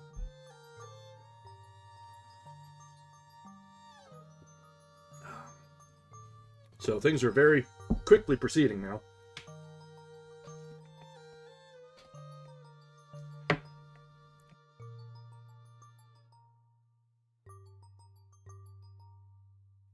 But it almost feels like there's not enough book left, or not enough plot left for the amount of book we have left. Because we still have a fair bit left to go, and we're about at the end of what the movie was. So either this is going to take a while to play out, or there's a lot more that isn't quite pushed off to posterity. So let's see. From chapter 16, The Magic Art of the Great Humbug. The next morning, the Scarecrow said to his friends, "Congratulate me! I am going to Oz to get my brains at last. When I return, I shall be as other men are." "I have always liked you as you were," said Dorothy simply. It is kind of you to like a scarecrow," he replied, "but surely you will think more of me when you hear the splendid thoughts my new brain is going to turn out." Then he said goodbye to them all in a cheerful voice, and went to the throne room, where he rapped upon the door. "Come in," said Oz. The Scarecrow went in, and found the little man sitting down by the window, engaged in deep thought. "I have come for my brains," remarked the Scarecrow, a little uneasily. "Oh, yes, sit down in that chair, please," replied Oz. "You must excuse me for taking your head off, but I shall have to do it in order to put your brains in their proper place." "That's all right," said the Scarecrow. "You are quite welcome to take my head off, as long as it will be a better one when you put it on again." So the wizard unfastened his head and emptied out the straw. Then he entered the back room and took up a measure of bran, which he mixed with a great many pins and needles.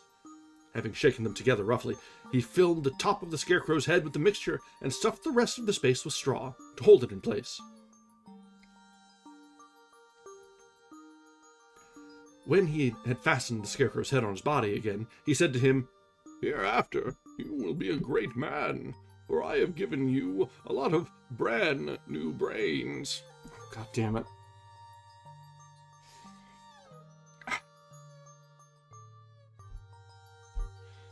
Oz. Did we really need the pun?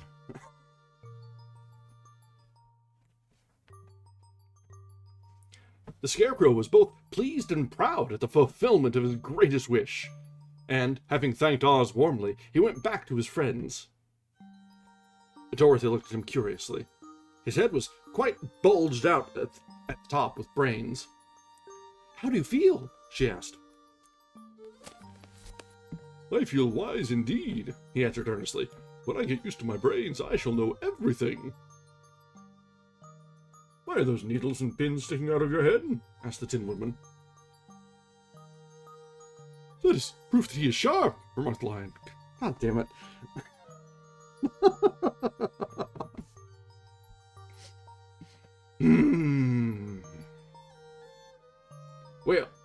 Well, I must go to Oz and get my heart," said the Woodman.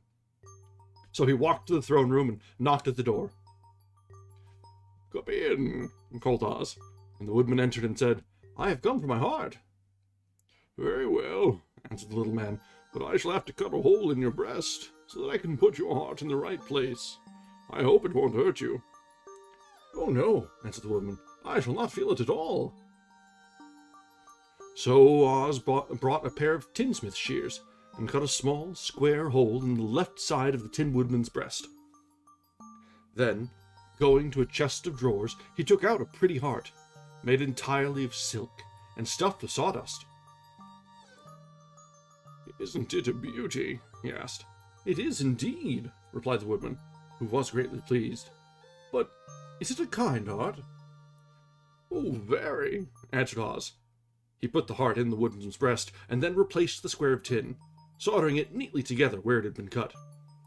"There," said he. "Now you have a heart that any man might be proud of. I'm sorry I had to put a patch on your breast, but it really couldn't be helped." "Never mind the patch," exclaimed the happy woodman. "I am very grateful to you, and shall never forget your kindness." "Don't speak of it," replied Oz. Then the Tin Woodman went back to his friends, who wished him every joy on account of his good fortune. The Lion now walked to the throne room and knocked at the door. "Come in," said Oz. I have come for my courage," announced the Lion, entering the room. "Very well," answered the little man. "I will get it for you." He went to a cupboard and, reaching up to a high shelf, took down a square green bottle,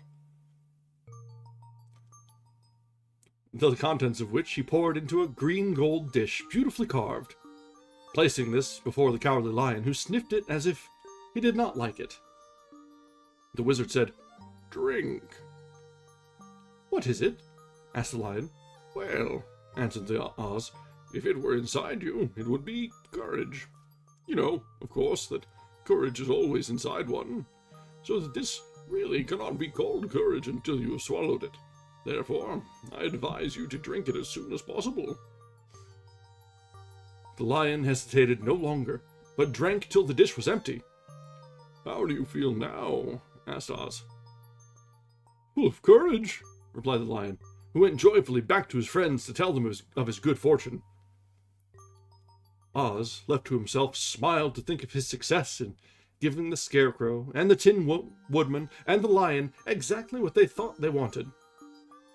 "How can I help being a humbug," he said, "when all these people make me do things that everybody knows can't be done?" It was easy to make the Scarecrow and the Lion and the Woodman happy, because they imagined I could do anything. But it will take more than imagination to carry Dorothy back to Kansas, and I'm sure I don't know how it can be done. And that brings us to the end of chapter 16. And we have to unpack that one a little bit, because this is where a lot of the differences between the film and the book arise. And also, Oz pulling out all of the puns. Just all of them. Although the Lion had some help there too.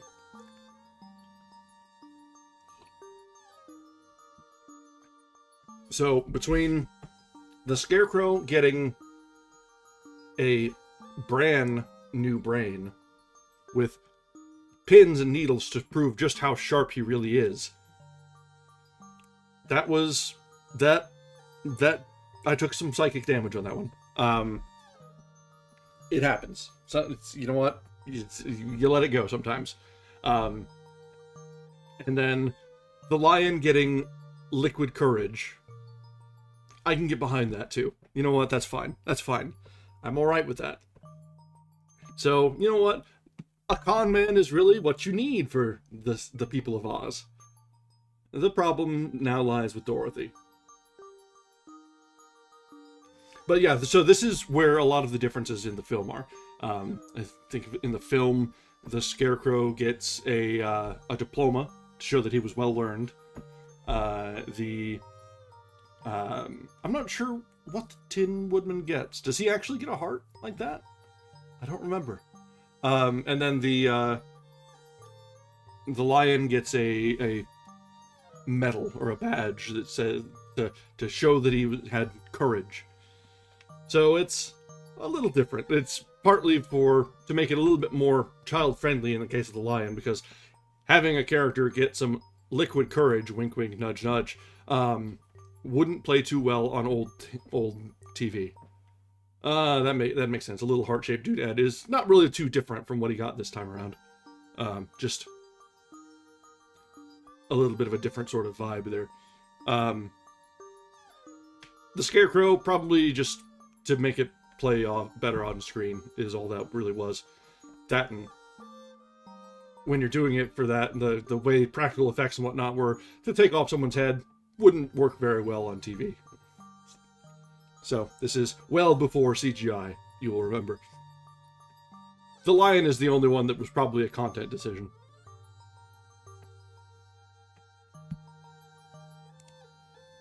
Oh, heart-shaped watch. That makes sense. Just something to sort of... something to point to. Say, oh, you're done. You're taken care of. Alright, let's continue now. We do have a fair bit left. But, so we're probably going to run a little late tonight. Our little yapping interludes are... I'm not sorry. Alright, Chapter 17. How the Balloon was Launched.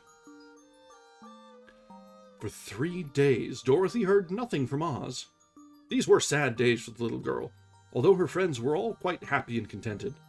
The Scarecrow told them there were wonderful thoughts on his head, but he would not say what they were because he knew no one could understand them but himself. When the Tin Woodman walked about, he felt his heart rattling around in his breast, and he told Dorothy he had discovered it to be a kinder and more tender heart than the one he had owned when he was made of flesh. The Lion declared he was afraid of nothing on earth, and would gladly face an army or a dozen of the fierce Kalidas. Thus, each of the little party was satisfied, except Dorothy, who longed more than ever to get back to Kansas. On the 4th day, to her great joy, Oz sent for her, and when she entered the throne room, he greeted her pleasantly. "Sit down, my dear. I think I have found the way to get you out of this country." "And back to Kansas?" he asked eagerly. "Well, I'm not sure about Kansas," said Oz, "for I haven't the faintest notion which way it lies. But the first thing to do is to cross the desert, and then it should be easy to find your way home." "How can I cross the desert?" she inquired. "Well, I'll tell you what I think," said the little man. "You see, when I came to this country, it was in a balloon. You also came through the air, being carried by a cyclone. So, I believe the best way to get across the desert will be through the air. Now, it is quite beyond my powers to make a cyclone, but I've been thinking the matter over, and I believe I can make a balloon." "How?" asked Dorothy. "A balloon," said Oz, "is made of silk, which is coated with glue to keep the gas in. I have plenty of silk in the palace, so it will be no trouble to make the balloon. But in all this country, there is no gas to fill the balloon with to make it float." "If it won't float," remarked Dorothy, "it will be of no use to us." "True," answered Oz, "but there is another way to make it float, which is to fill it with hot air. Hot air isn't as good as gas, for if the air should get cold, the balloon would come down in the desert, and we should be lost." "We?" exclaimed the girl. "Are you going with me?" "Yes, of course," replied Oz. "I am tired of being such a humbug. If I should go out of this palace, my people would soon discover I am not a wizard, and then they would be vexed with me for having deceived them. So I have to stay shut up in these rooms all day, and it gets tiresome. I'd much rather go back to Kansas with you and be in a circus again." "I should be glad to have your company," said Dorothy. "Thank you," he answered. "Now, if you will help me sew the silk together, we will begin the work on our balloon."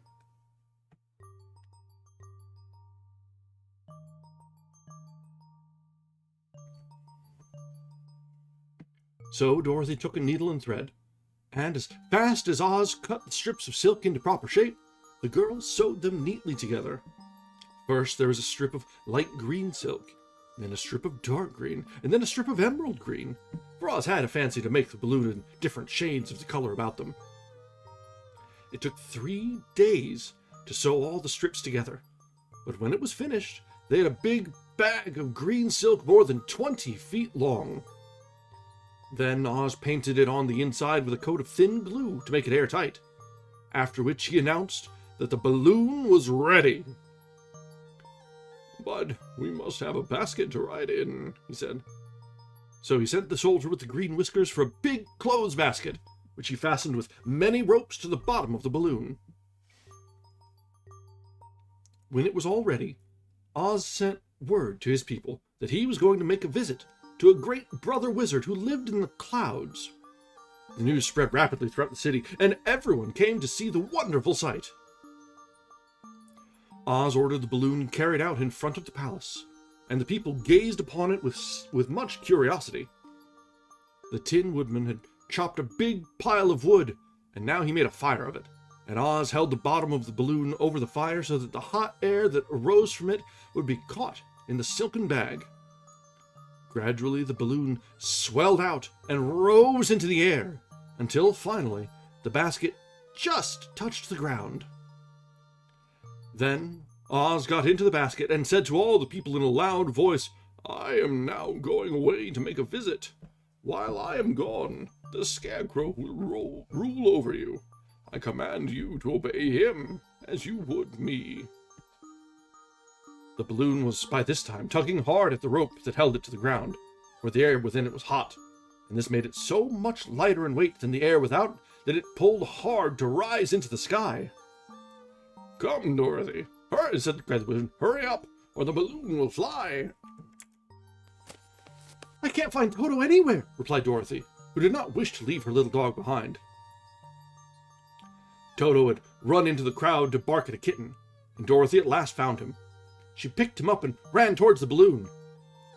She was within a few steps of it, and Oz was holding out his hand to help her into the basket when crack went the ropes, and the balloon rose into the air without her.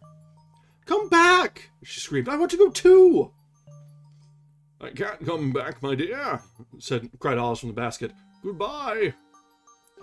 "Goodbye!" shouted everyone, and all eyes were turned upward to where the wizard was riding in the basket, rising every moment farther and farther into the sky. And that was the last any of them ever saw of Oz, the wonderful wizard, though he may have reached Omaha safely and be there now for all we know.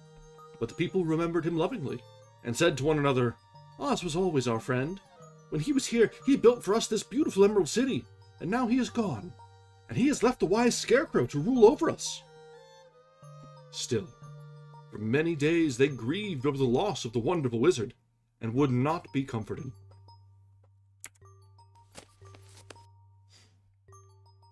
And that is the end of chapter 17. And so, the wizard is away, and Dorothy is left all on her lonesome.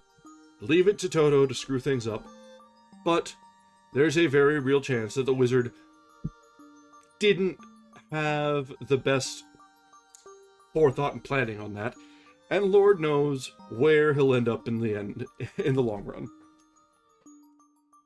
That's probably something for another book, or to be left entirely up to interpretation.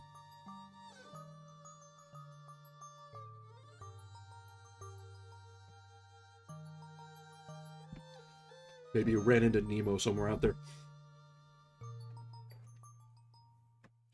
Alright, so, chapter 18, Way to the South. Dorothy wept bitterly at the passing of her hope to get home to Kansas again. But when she thought it all over, she was glad she had not gone up in the balloon. And she also felt sorry at losing Oz, and so did her companions. Yeah, that's probably the not the most well thought of crossovers there, but it might be all right. We've got the flying monkey, and we have the suspiciously subservient butler orangutan.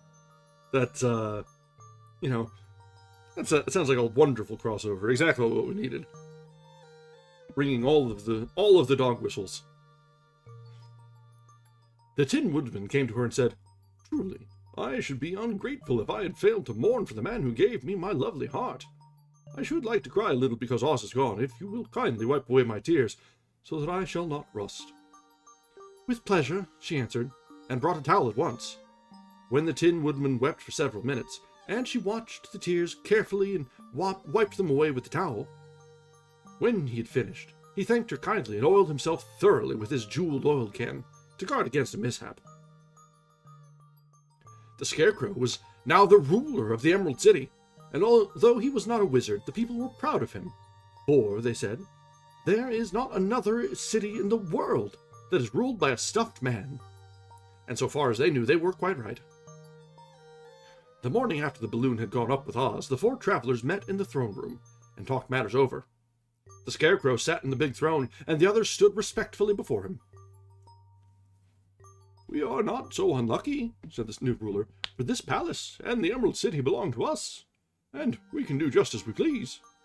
When I remember that a short while ago I was up on a pole in a farmer's cornfield, and that now I am the ruler of this beautiful city, I am quite satisfied with my lot."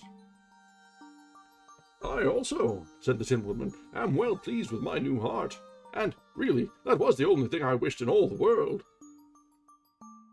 For my part, I am content in knowing I am as brave as any beast that ever lived, if not braver," said the Lion modestly. "If Dorothy would only be contented to live in this Emerald City," continued the Scarecrow, "we might all be happy together." "But I don't want to live here," cried Dorothy. "I want to go to Kansas and live with Aunt Em and Uncle Henry." "Well, then what can be done?" inquired the Woodman. The Scarecrow decided to think, and he thought so hard that the pins and needles began to stick out of his brains.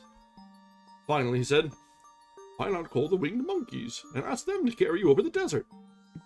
"I never thought of that," said Dorothy joyfully. "It's just the thing. I'll go at once for the golden cap."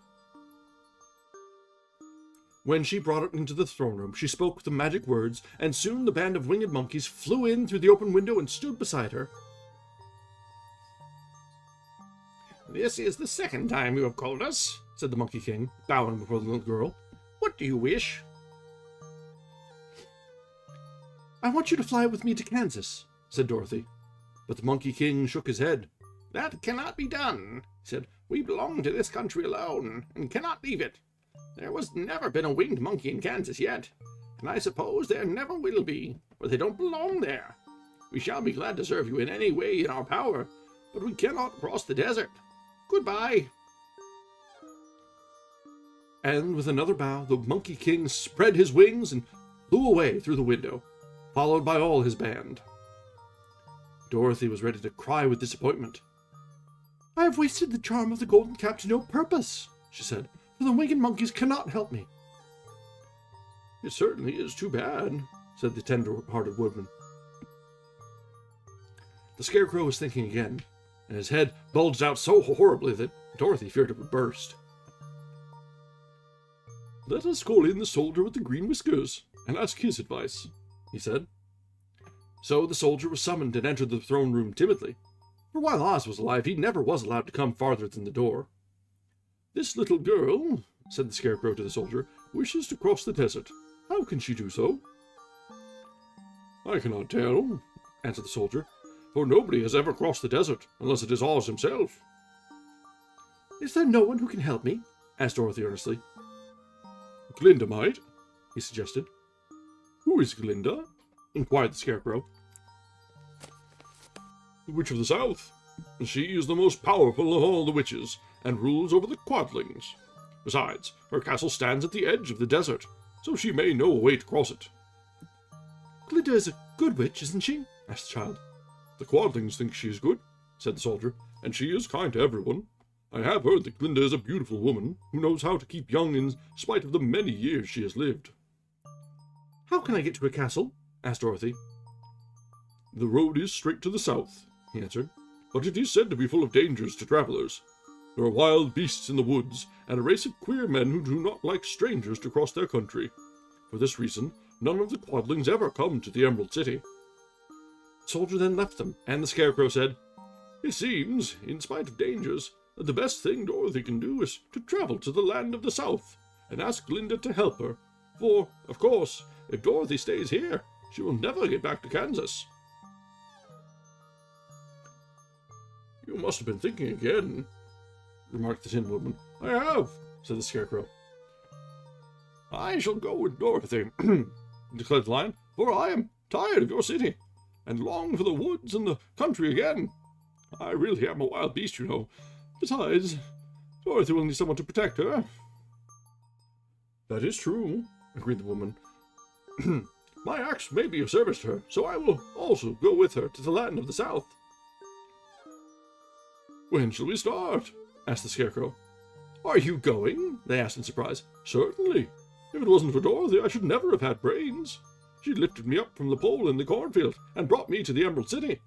So my good luck is all due to her, and I shall never leave her until she starts back to Kansas for good and all.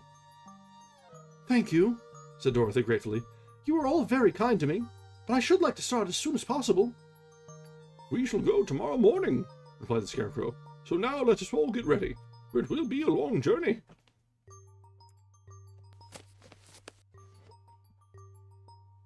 Okay, let's see. How much longer do we have?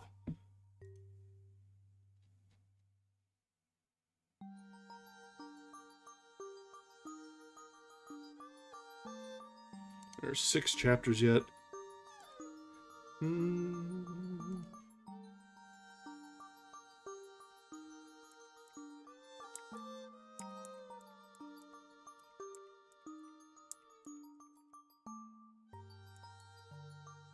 Alright, they're mostly short, so we'll power through. We're gonna run late, but not terribly longer. Yeah, there's more to this than I remembered. But we'll probably run about, judging by this, 15-20 minutes over. It's not a big deal. Alright, Chapter 19, Attacked by the Fighting Trees. The next morning, Dorothy kissed the pretty green girl goodbye, and they all shook hands with the soldier with the green whiskers, who had walked with them as far as the gate. When the guardian of the gate saw them again, he wondered greatly that they could leave the beautiful city to get into new trouble. But he at once unlocked their spectacles, which he put back into the green box, and gave them many good wishes to carry with them. You are now our ruler, he said to the Scarecrow, so you must come back to us as soon as possible. I certainly shall, if I am able, the Scarecrow replied, but I must help Dorothy to get home first. As Dorothy bade the good-natured guardian a last farewell, she said, I have been very kindly treated in your lovely city, and everyone's been good to me. I cannot tell you how grateful I am. Don't try, my dear, he answered. We should like to keep you with us, but if it is your wish to return to Kansas, I hope you will find a way. And then he opened the gate of the outer wall, and they walked forth and started upon their journey. The sun shone brightly as our friends turned their faces toward the land of the South. They were all in the best of spirits, and laughed and chatted together. Dorothy was once more filled with the hope of getting home, and the Scarecrow and the Tin Woodman were glad to be of use to her. As for the Lion, he sniffed the fresh air with delight, and whisked his tail from side to side in pure joy at being in the country again, while Toto ran around them and chased the moths and butterflies, barking merrily all the time. City life does not agree with me at all, remarked the Lion, as they walked along at a brisk pace. I have lost much flesh since I lived there, and now I am anxious for a chance to show the other beasts how courageous I have grown. They now turned and took a last look at the Emerald City. All they could see was a mass of towers and steeples behind the green walls, and high up above everything, the spires and dome of the Palace of Oz. Oz was not such a bad wizard after all, said the Tin Woodman, as he felt his heart rattling around in his breast. He knew how to give me brains, and very good brains too, said the Scarecrow. If Oz had taken a dose of the same courage he gave me, added the Lion, he would have been a brave man. Dorothy said nothing. Oz had not kept the promise he made her, but he had done his best, so she forgave him. As he said, he was a good man, even if he was a bad wizard. The first day's journey was through the green fields and bright flowers that stretched about the Emerald City, on every side. They slept that night on the grass, with nothing but the stars over them, and they rested very well indeed. In the morning they traveled on until they came to a thick wood. There was no way of going around it, for it seemed to extend to the right and left as far as they could see, and, besides, they did not dare change the direction of their journey, for fear of getting lost. So they looked for the place where it would be easiest to get into the forest. The Scarecrow, who was in the lead, finally discovered a big tree with such wide, spreading branches that there was room for the party to pass underneath. So he walked forward to the tree, but just as he came under the first branches, they bent down and twined around him, and the next minute he was raised from the ground and flung headlong among his fellow travelers.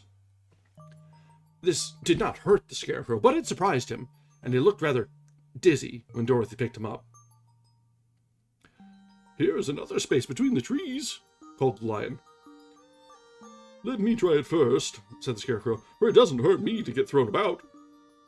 He walked up to another tree as he spoke, but its branches immediately seized him and tossed him back again. "This is strange," exclaimed Dorothy. "What shall we do?"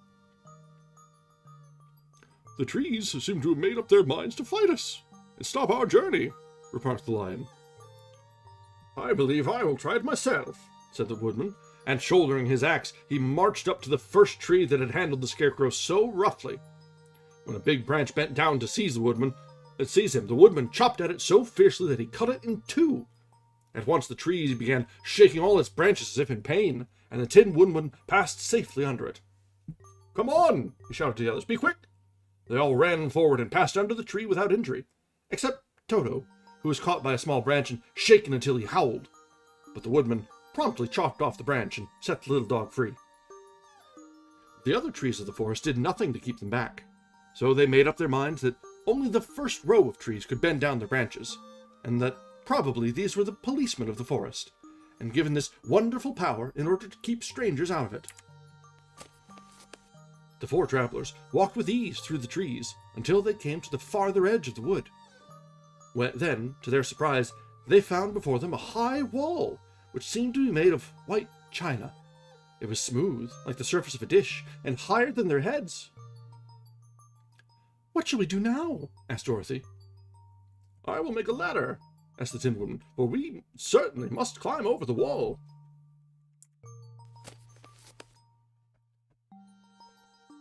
Chapter 20. It Ain't a China Country. Sorry, not a whole lot of time for commentary. While the Woodman was making a ladder from wood, which he found in the forest, Dorothy lay down and slept, for she was tired by the long walk. The Lion also curled himself up to sleep, and Toto lay beside him. The Scarecrow watched the Woodman while he worked, and said to him, "I cannot think why this wall is here. Oh, what is it made of?" "Rest your brains and not worry about the wall," replied the Woodman. "When we have climbed over it, we shall know what is on the other side." After a time, the ladder was finished. It looked clumsy, but the Tin Woodman was sure it was strong, and would answer their purpose. The Scarecrow waked Dorothy and the Lion and Toto, and told them that the ladder was ready. The Scarecrow climbed up the ladder first, but he was so awkward that Dorothy had to follow close behind and keep him from falling off. When he got his head over the top of the wall, the Scarecrow said, "Oh my!" "Go on," exclaimed Dorothy. So the Scarecrow climbed farther up and sat down on top of the wall, and Dorothy put her head over and cried, "Oh my!"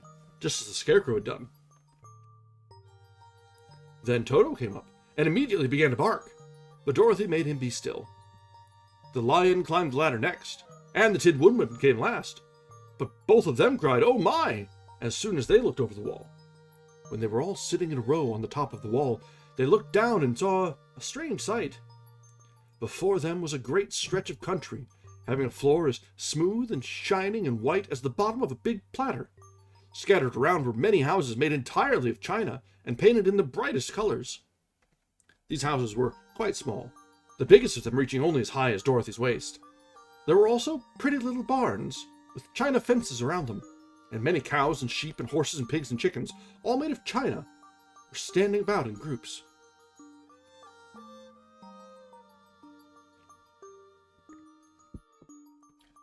But the strangest of all were the people who lived in this queer country. There were milkmaids and shepherdesses, and with brightly colored bodices and golden spots all over their gowns, and princesses with most gorgeous frocks of silver and gold and purple, and shepherds dressed in knee breeches with pink and yellow and blue stripes down them, and golden buckles on their shoes, and princes with jeweled crowns upon their heads, wearing ermine robes and satin doublets, and funny clowns in ruffled gowns, with round red spots upon their cheeks and tall pointed caps. And, strangest of all, these people were all made of china, even to their clothes, and were so small that the tallest of them was no higher than Dorothy's knee. No one did so much as look at the travelers at first, except one little purple china dog with an extra large head, which came to the wall and barked at them in a tiny voice, afterwards running away again.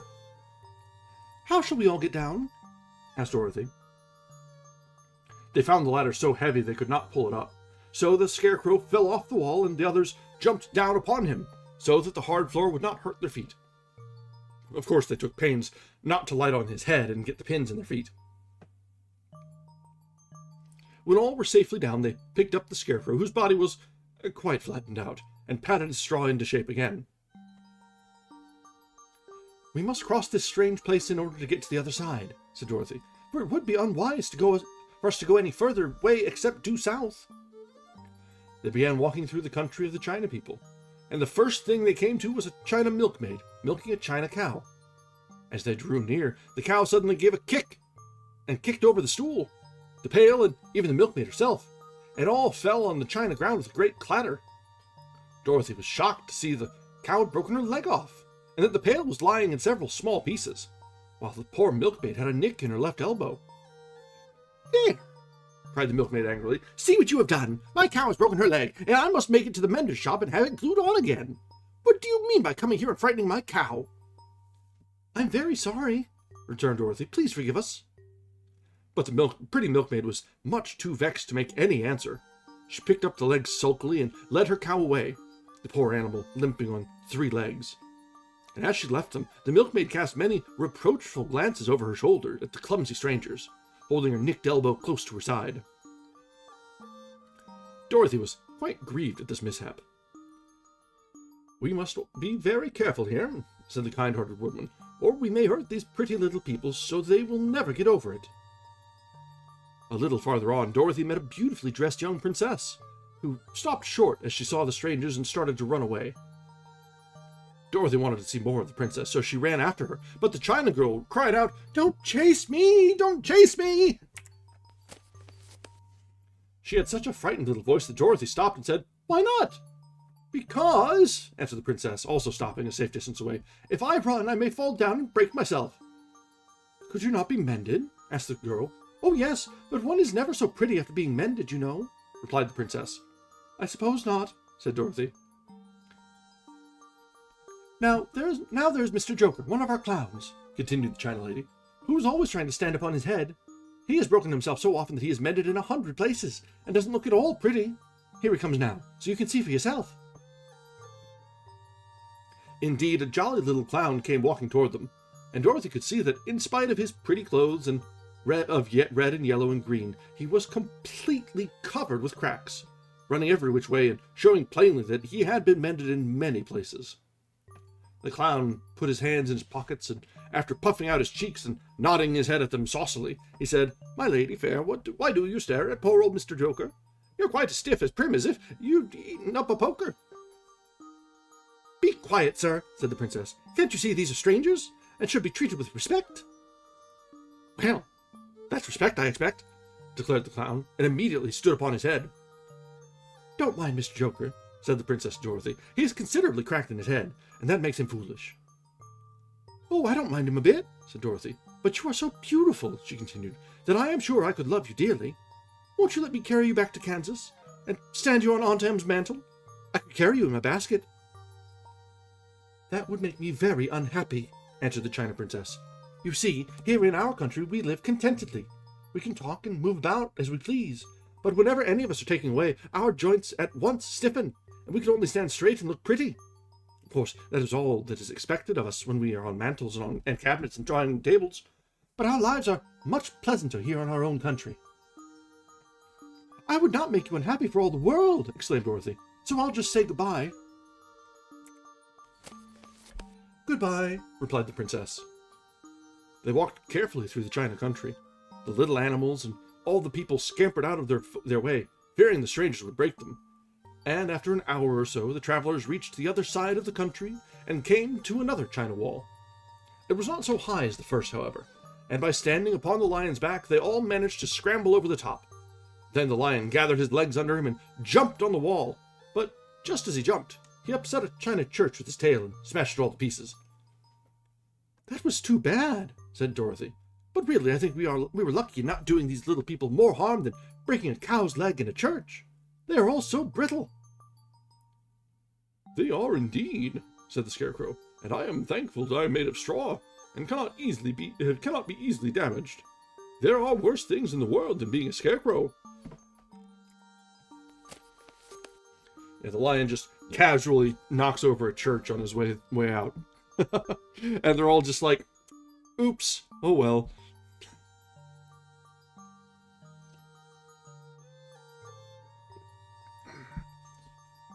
Alright, chapter 21. The lion becomes the king of beasts. After climbing down from the China wall, the travelers found themselves in a disagreeable country, full of bogs and marshes and covered with tall, rank grass. It was difficult to walk without falling into muddy holes, for the grass was so thick that it hid them from sight. However, by carefully picking their way, they got safely along until they reached solid ground. But here, the country seemed wilder than ever, and after a long and tiresome walk through the underbrush, they entered another forest, where the trees were bigger and older than any they had ever seen. This forest is perfectly delightful, declared the lion, looking around him with joy. Never have I seen a more beautiful place. It seems gloomy, said the Scarecrow. Not a bit of it, answered the lion. I should like to live here all my life. See how soft the dried leaves are under your feet, and how rich and green the moss is that clings to these old trees. Surely no wild beast could wish a pleasanter home. Perhaps there are wild beasts in the forest now, said Dorothy. I suppose there are, returned the lion, but I do not see any of them about. They walked through the forest until it became too dark to go any further. Dorothy and Toto and the lion lay down to sleep, while the woodman and the Scarecrow kept watch over them as usual. When morning came, they started again. Before they had gone far, they heard a low rumble, as of the growling of many wild animals. Toto whimpered a little, but none of the others was frightened, and they kept along the well-trodden path until they came to an opening in the wood, in which were gathered hundreds of beasts of every variety. There were tigers and elephants and bears and wolves and foxes and all the others in natural history, and for a moment Dorothy was afraid. But the lion explained that the animals were holding a meeting, and he judged by their snarling and growling that they were in great trouble. As he spoke, several of the beasts caught sight of him, and at once the great assemblage hushed, as if by magic. The biggest of the tigers came up to the lion and bowed, saying, "Welcome, O King of Beasts! You've come in a good time to fight our enemy, and bring peace to all the animals of the forest once more." "What is your trouble?" answered the lion quietly. "We are all threatened," answered the tiger, "by a fierce enemy which has lately come into this forest. It is a most tremendous monster, like a giant spider with a body as big as an elephant and legs as long as a tree trunk. It has 8 of these long legs, and as the monster crawls through the forest, he seizes an animal with a leg and drags it to his mouth, where he eats it as a spider does a fly. Not one of us is safe while this fierce creature is alive, and we had called a meeting to decide how to take care of ourselves when you came among us." The lion thought for a moment. "Are there any other lions in this forest?" he asked. "No. There were some, but the monster has eaten them all. And besides, there were none of them nearly so large and brave as you." "If I put an end to your enemy, will you bow down to me and obey me as king of the forest?" inquired the lion. "We will do that gladly," returned the tiger, and all the other beasts roared with a mighty roar. "We will!" Where is this great spider of yours now? Asked the lion. Yonder, among the oak trees, said the tiger, pointing with his forefoot. Take good care of these friends of mine, said the lion, and I will go at once to fight the monster. He bade his comrades goodbye, and marched proudly away to do battle with the enemy. The great spider was lying asleep when the lion found him, and it looked so ugly that its foe turned up his nose in disgust. Its legs were quite as long as the tiger had said, and its body covered with coarse black hair. It had a great mouth with a row of sharp teeth a foot long, but its head was joined to the pudgy body by a neck as slender as a wasp's waist. This gave the lion a hint of the best way to attack the creature, and as he knew it was easier to fight it asleep than awake, he gave a great spring and landed directly upon the monster's back. Then, with one blow of his heavy paw, all armed with sharp claws, he knocked the spider's head from its body. Jumping down, he watched it until the long legs stopped wiggling. Then he knew it was quite dead. The lion went back to the opening where the beasts of the forest were waiting for him and said proudly, "You need fear your enemy no longer." Then the beasts bowed down to the lion as their king, and he promised to come back and rule over them as soon as Dorothy was safely on her way to Kansas. Well, now all three of her friends are royalty, it seems.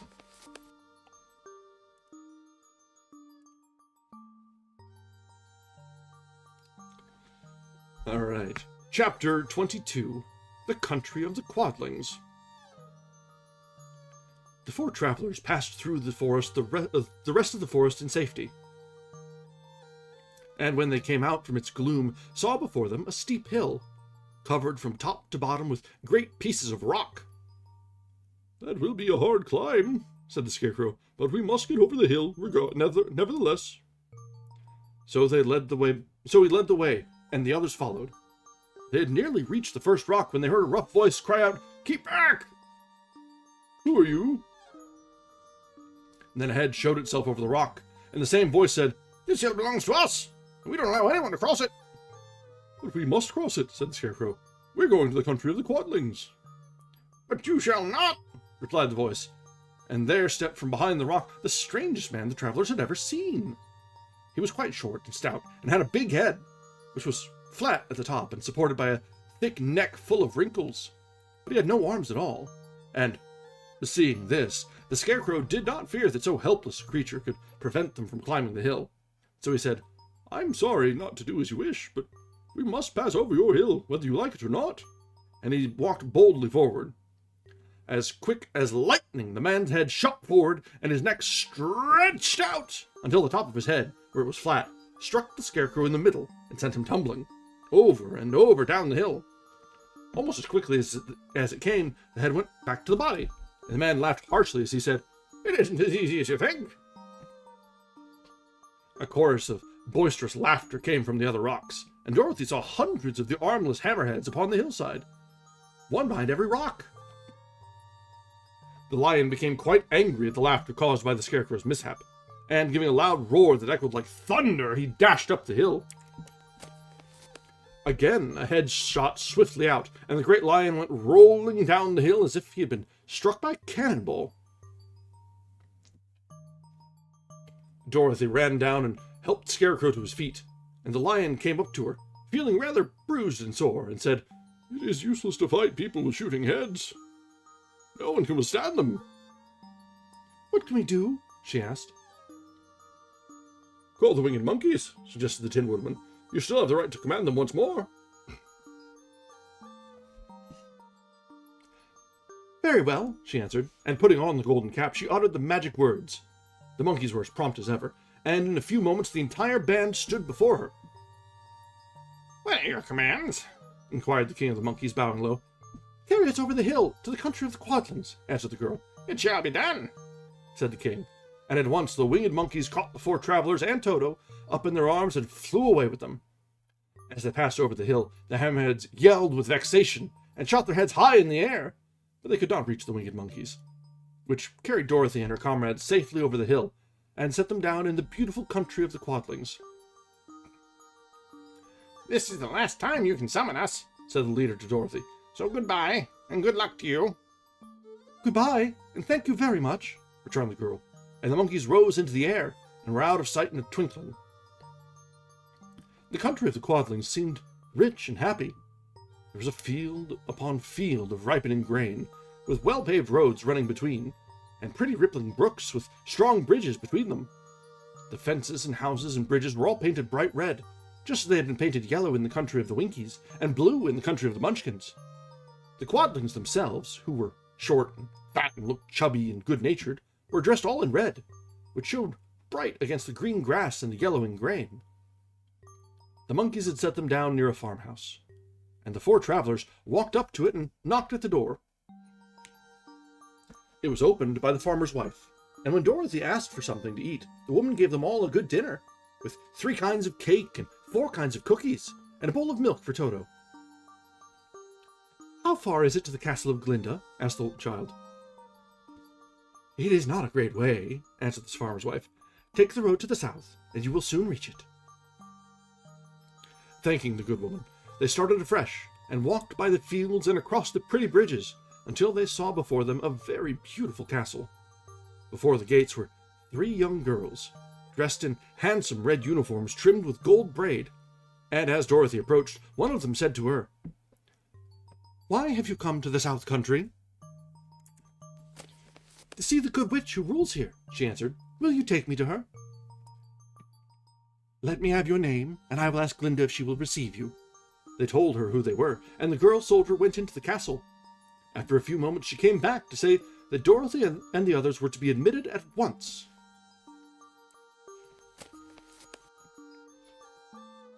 Alright, we are very quickly now coming up to the end. So, as we were thinking that the ending is longer than we remembered, things are moving very, very quickly in very short chapters here. So, Chapter 23. Glinda the Good Witch grants Dorothy's wish. Before they went to see Glinda, however, they were taken to a room of the castle, where Dorothy washed her face and combed her hair, and the lion shook the dust out of his mane, and the scarecrow patted himself into his best shape, and the woodman polished his tin and oiled his joints. When they were all quite presentable, they followed the soldier girl into a big room where the witch Glinda sat upon a throne of rubies. She was both beautiful and young to their eyes. Her hair was a rich red in color and fell in flowing ringlets over her shoulders. Her dress was pure white, but her eyes were blue, and they looked kindly upon the little girl. "What can I do for you, my child?" she asked. Dorothy told the witch all her story, how the cyclone had brought her to the land of Oz, how she had found her companions, and of the wonderful adventures they had met with. "My greatest wish now," she added, "is to get back to Kansas, for Aunt Em will surely think something dreadful has happened to me, and that will make her put on mourning. And unless the crops are better this year than they were last, I am sure Uncle Henry cannot afford it." Glinda leaned forward and kissed the sweet, upturned face of the loving little girl. "Bless your dear heart," she said. "I am sure I can tell you of a way to get back to Kansas." Then she added, "But if I do, you must give me the golden cap." "Willingly!" exclaimed Dorothy. "Indeed, it is no use to me now, and when you have it, you can command the winged monkeys 3 times. "And I think I shall need their service just those 3 times," answered Glinda, smiling. Dorothy then gave her the golden cap, and the witch said to the scarecrow, "What will you do when Dorothy has left us?" "I will return to the Emerald City," he replied, "for Oz has made me its ruler, and the people like me. The only thing that worries me is how to cross the hill of the Hammerheads." "By means of the golden cap, I shall command the winged monkeys to carry you to the gates of the Emerald City," said Glinda, "for it would be a shame to deprive the people of so wonderful a ruler." "Am I really wonderful?" asked the scarecrow. "You are unusual," replied Glinda. Okay, yeah. Nice. Turning to the Tin Woodman, she asked, "What will become of you when Dorothy leaves this country?" He leaned on his axe and thought for a moment. Then he said, "The Winkies were very kind to me, and wanted me to rule over them after the Wicked Witch died. I am fond of the Winkies, and if I could get back again to the country of the West, I should like nothing better than to rule over them forever." "My second command to the winged monkeys," said Glinda, "will be that they carry you safely to the land of the Winkies. Your brain may not be so large to look at as those of the Scarecrow, but you are really brighter than he is, when you are well polished, and I am sure you will rule the Winkies wisely and well." Then the witch looked at the big, shaggy lion and asked, "When Dorothy has returned to her own home, what will become of you?" "Over the hill of the Hammerheads," he answered, "lies a grand old forest, and all the beasts that live there have made me their king. If I could only get back to this forest, I would pass my life very happily there." "My third command to the winged monkeys," said Glinda, "shall be to carry you to your forest. Then, having used up the powers of the golden cap, I shall give it to the king of the monkeys, that he and his band may thereafter be free forevermore." The Scarecrow and the Tin Woodman and the Lion now thanked the good witch earnestly for her kindness, and Dorothy exclaimed, "You are certainly as good as you are beautiful, but you have not yet told me how to get back to Kansas." "Your silver shoes will carry you over the desert," replied Glinda. "If you had known their power, you could have gone back to your Aunt Em the very first day you came to this country." "But then I should not have had my wonderful brains," said the Scarecrow. "I might have passed my whole life in the farmer's cornfield." "And I would not have had my lovely heart," said the Tin Woodman. "I might have stood and rusted in the forest till the end of the world." "And I should have lived a coward forever," declared the Lion, "and no beast in all the forest would have had a good word to say to me." "This is all true," said Dorothy, "and I am glad I was of use to these good friends. But now that each of them has had what they most desired, and each is happy in having a kingdom to rule besides, I think I should like to go back to Kansas."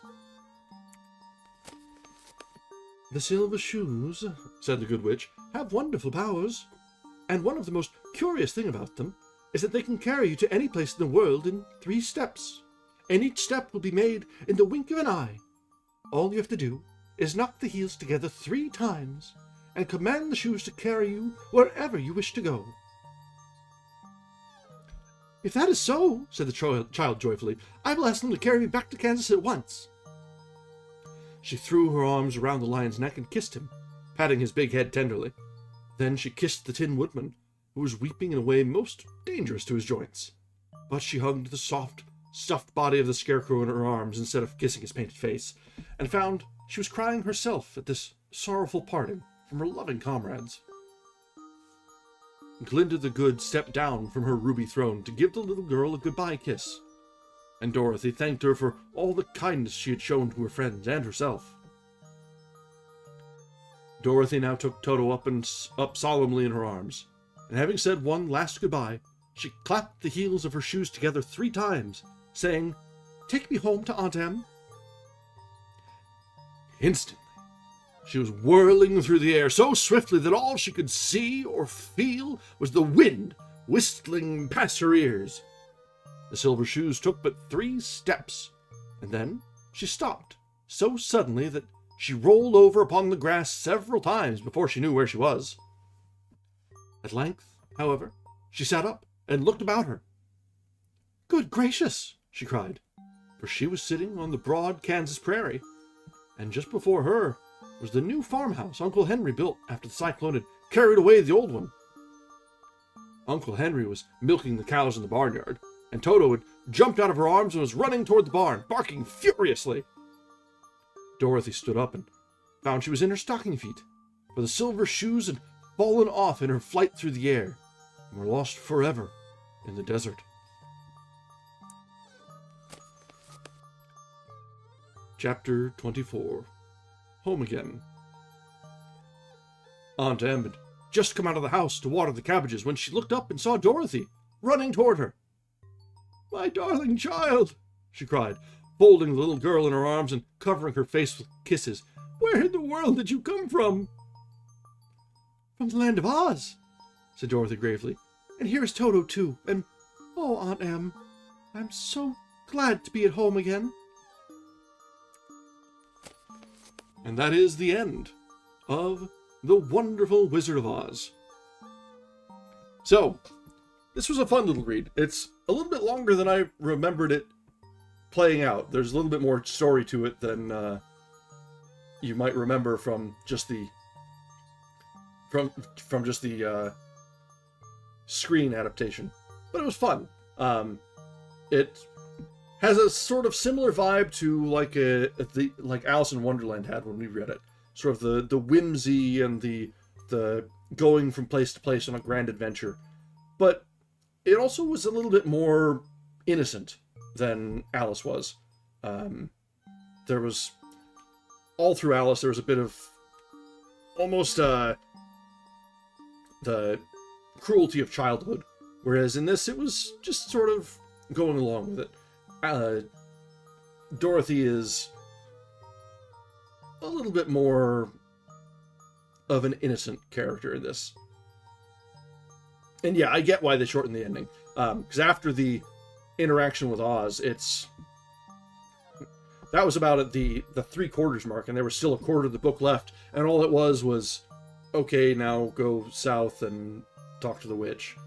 It's very easy for the witch to just sort of pop in, magic herself in to give a little bit of wisdom. So it is a nice little way to give an ending to each of their party, though. So that is nice. So we see how the Scarecrow was raised to be the ruler of the Emerald City and had his way back. It tied up the return of the Tin Woodman back to the Winkies, and got the lion to his new home in the New Forest to be king of beasts down in the south. And tied up a nice little potential plot thread hole with the golden cap being given back to the Monkey King, and the shoes being lost in the desert between Oz and the real world. Yeah, it's all well and good. The original is nice, but for the screen and for most plays and things down, it's very understandable.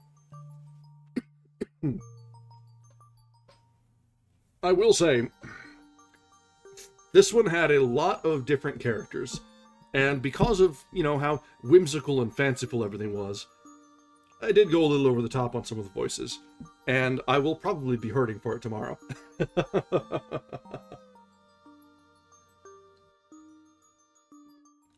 Our next book may need to be something that I can do in natural voice for the most part. But we'll see. We'll see. On that topic, with us having finished The Wonderful Wizard of Oz, we do need to pick up something for next time. I don't really have anything queued up, but I will probably want something of moderate to short length so that we can start shifting into seasonal pieces. Because as always, there are, well, I mean, not necessarily say as always, but we're coming up on the Christmas season. I don't know about you guys, but the day after Thanksgiving is when I put my Christmas decorations up, get the tree up and trim the tree and all that. So if you're doing the same, you'll likely start to feel the spirit ticking away at you. So, with that, we're going to need to have some appropriate readings in this month. So, I'm not sure when, but I mean, obviously we'll do a Christmas Carol for Dickens and some various other works. So we're going to be up to the gills in it. But I think tomorrow and Sunday we're going to be reading something that is not seasonal, just so we can ease our way into it, because it's not quite December yet. Not quite, but we'll see. I'll need to poke around a little bit, give myself hopefully enough time to make a thumbnail, and we'll go from there. Play it by ear. So, I've kept you guys a little bit longer than we normally would, so we will adjourn for the night. Thank you very much for joining us, as always. Thanks for hanging with us as we went a little over time. I hope you've enjoyed this reading of The Wonderful Wizard of Oz. It is extra timely if you consider the recent release of the next Wicked movie, so that's fun too. So, alright, as always, thank you very much for joining us. I hope you have a wonderful evening. Good night.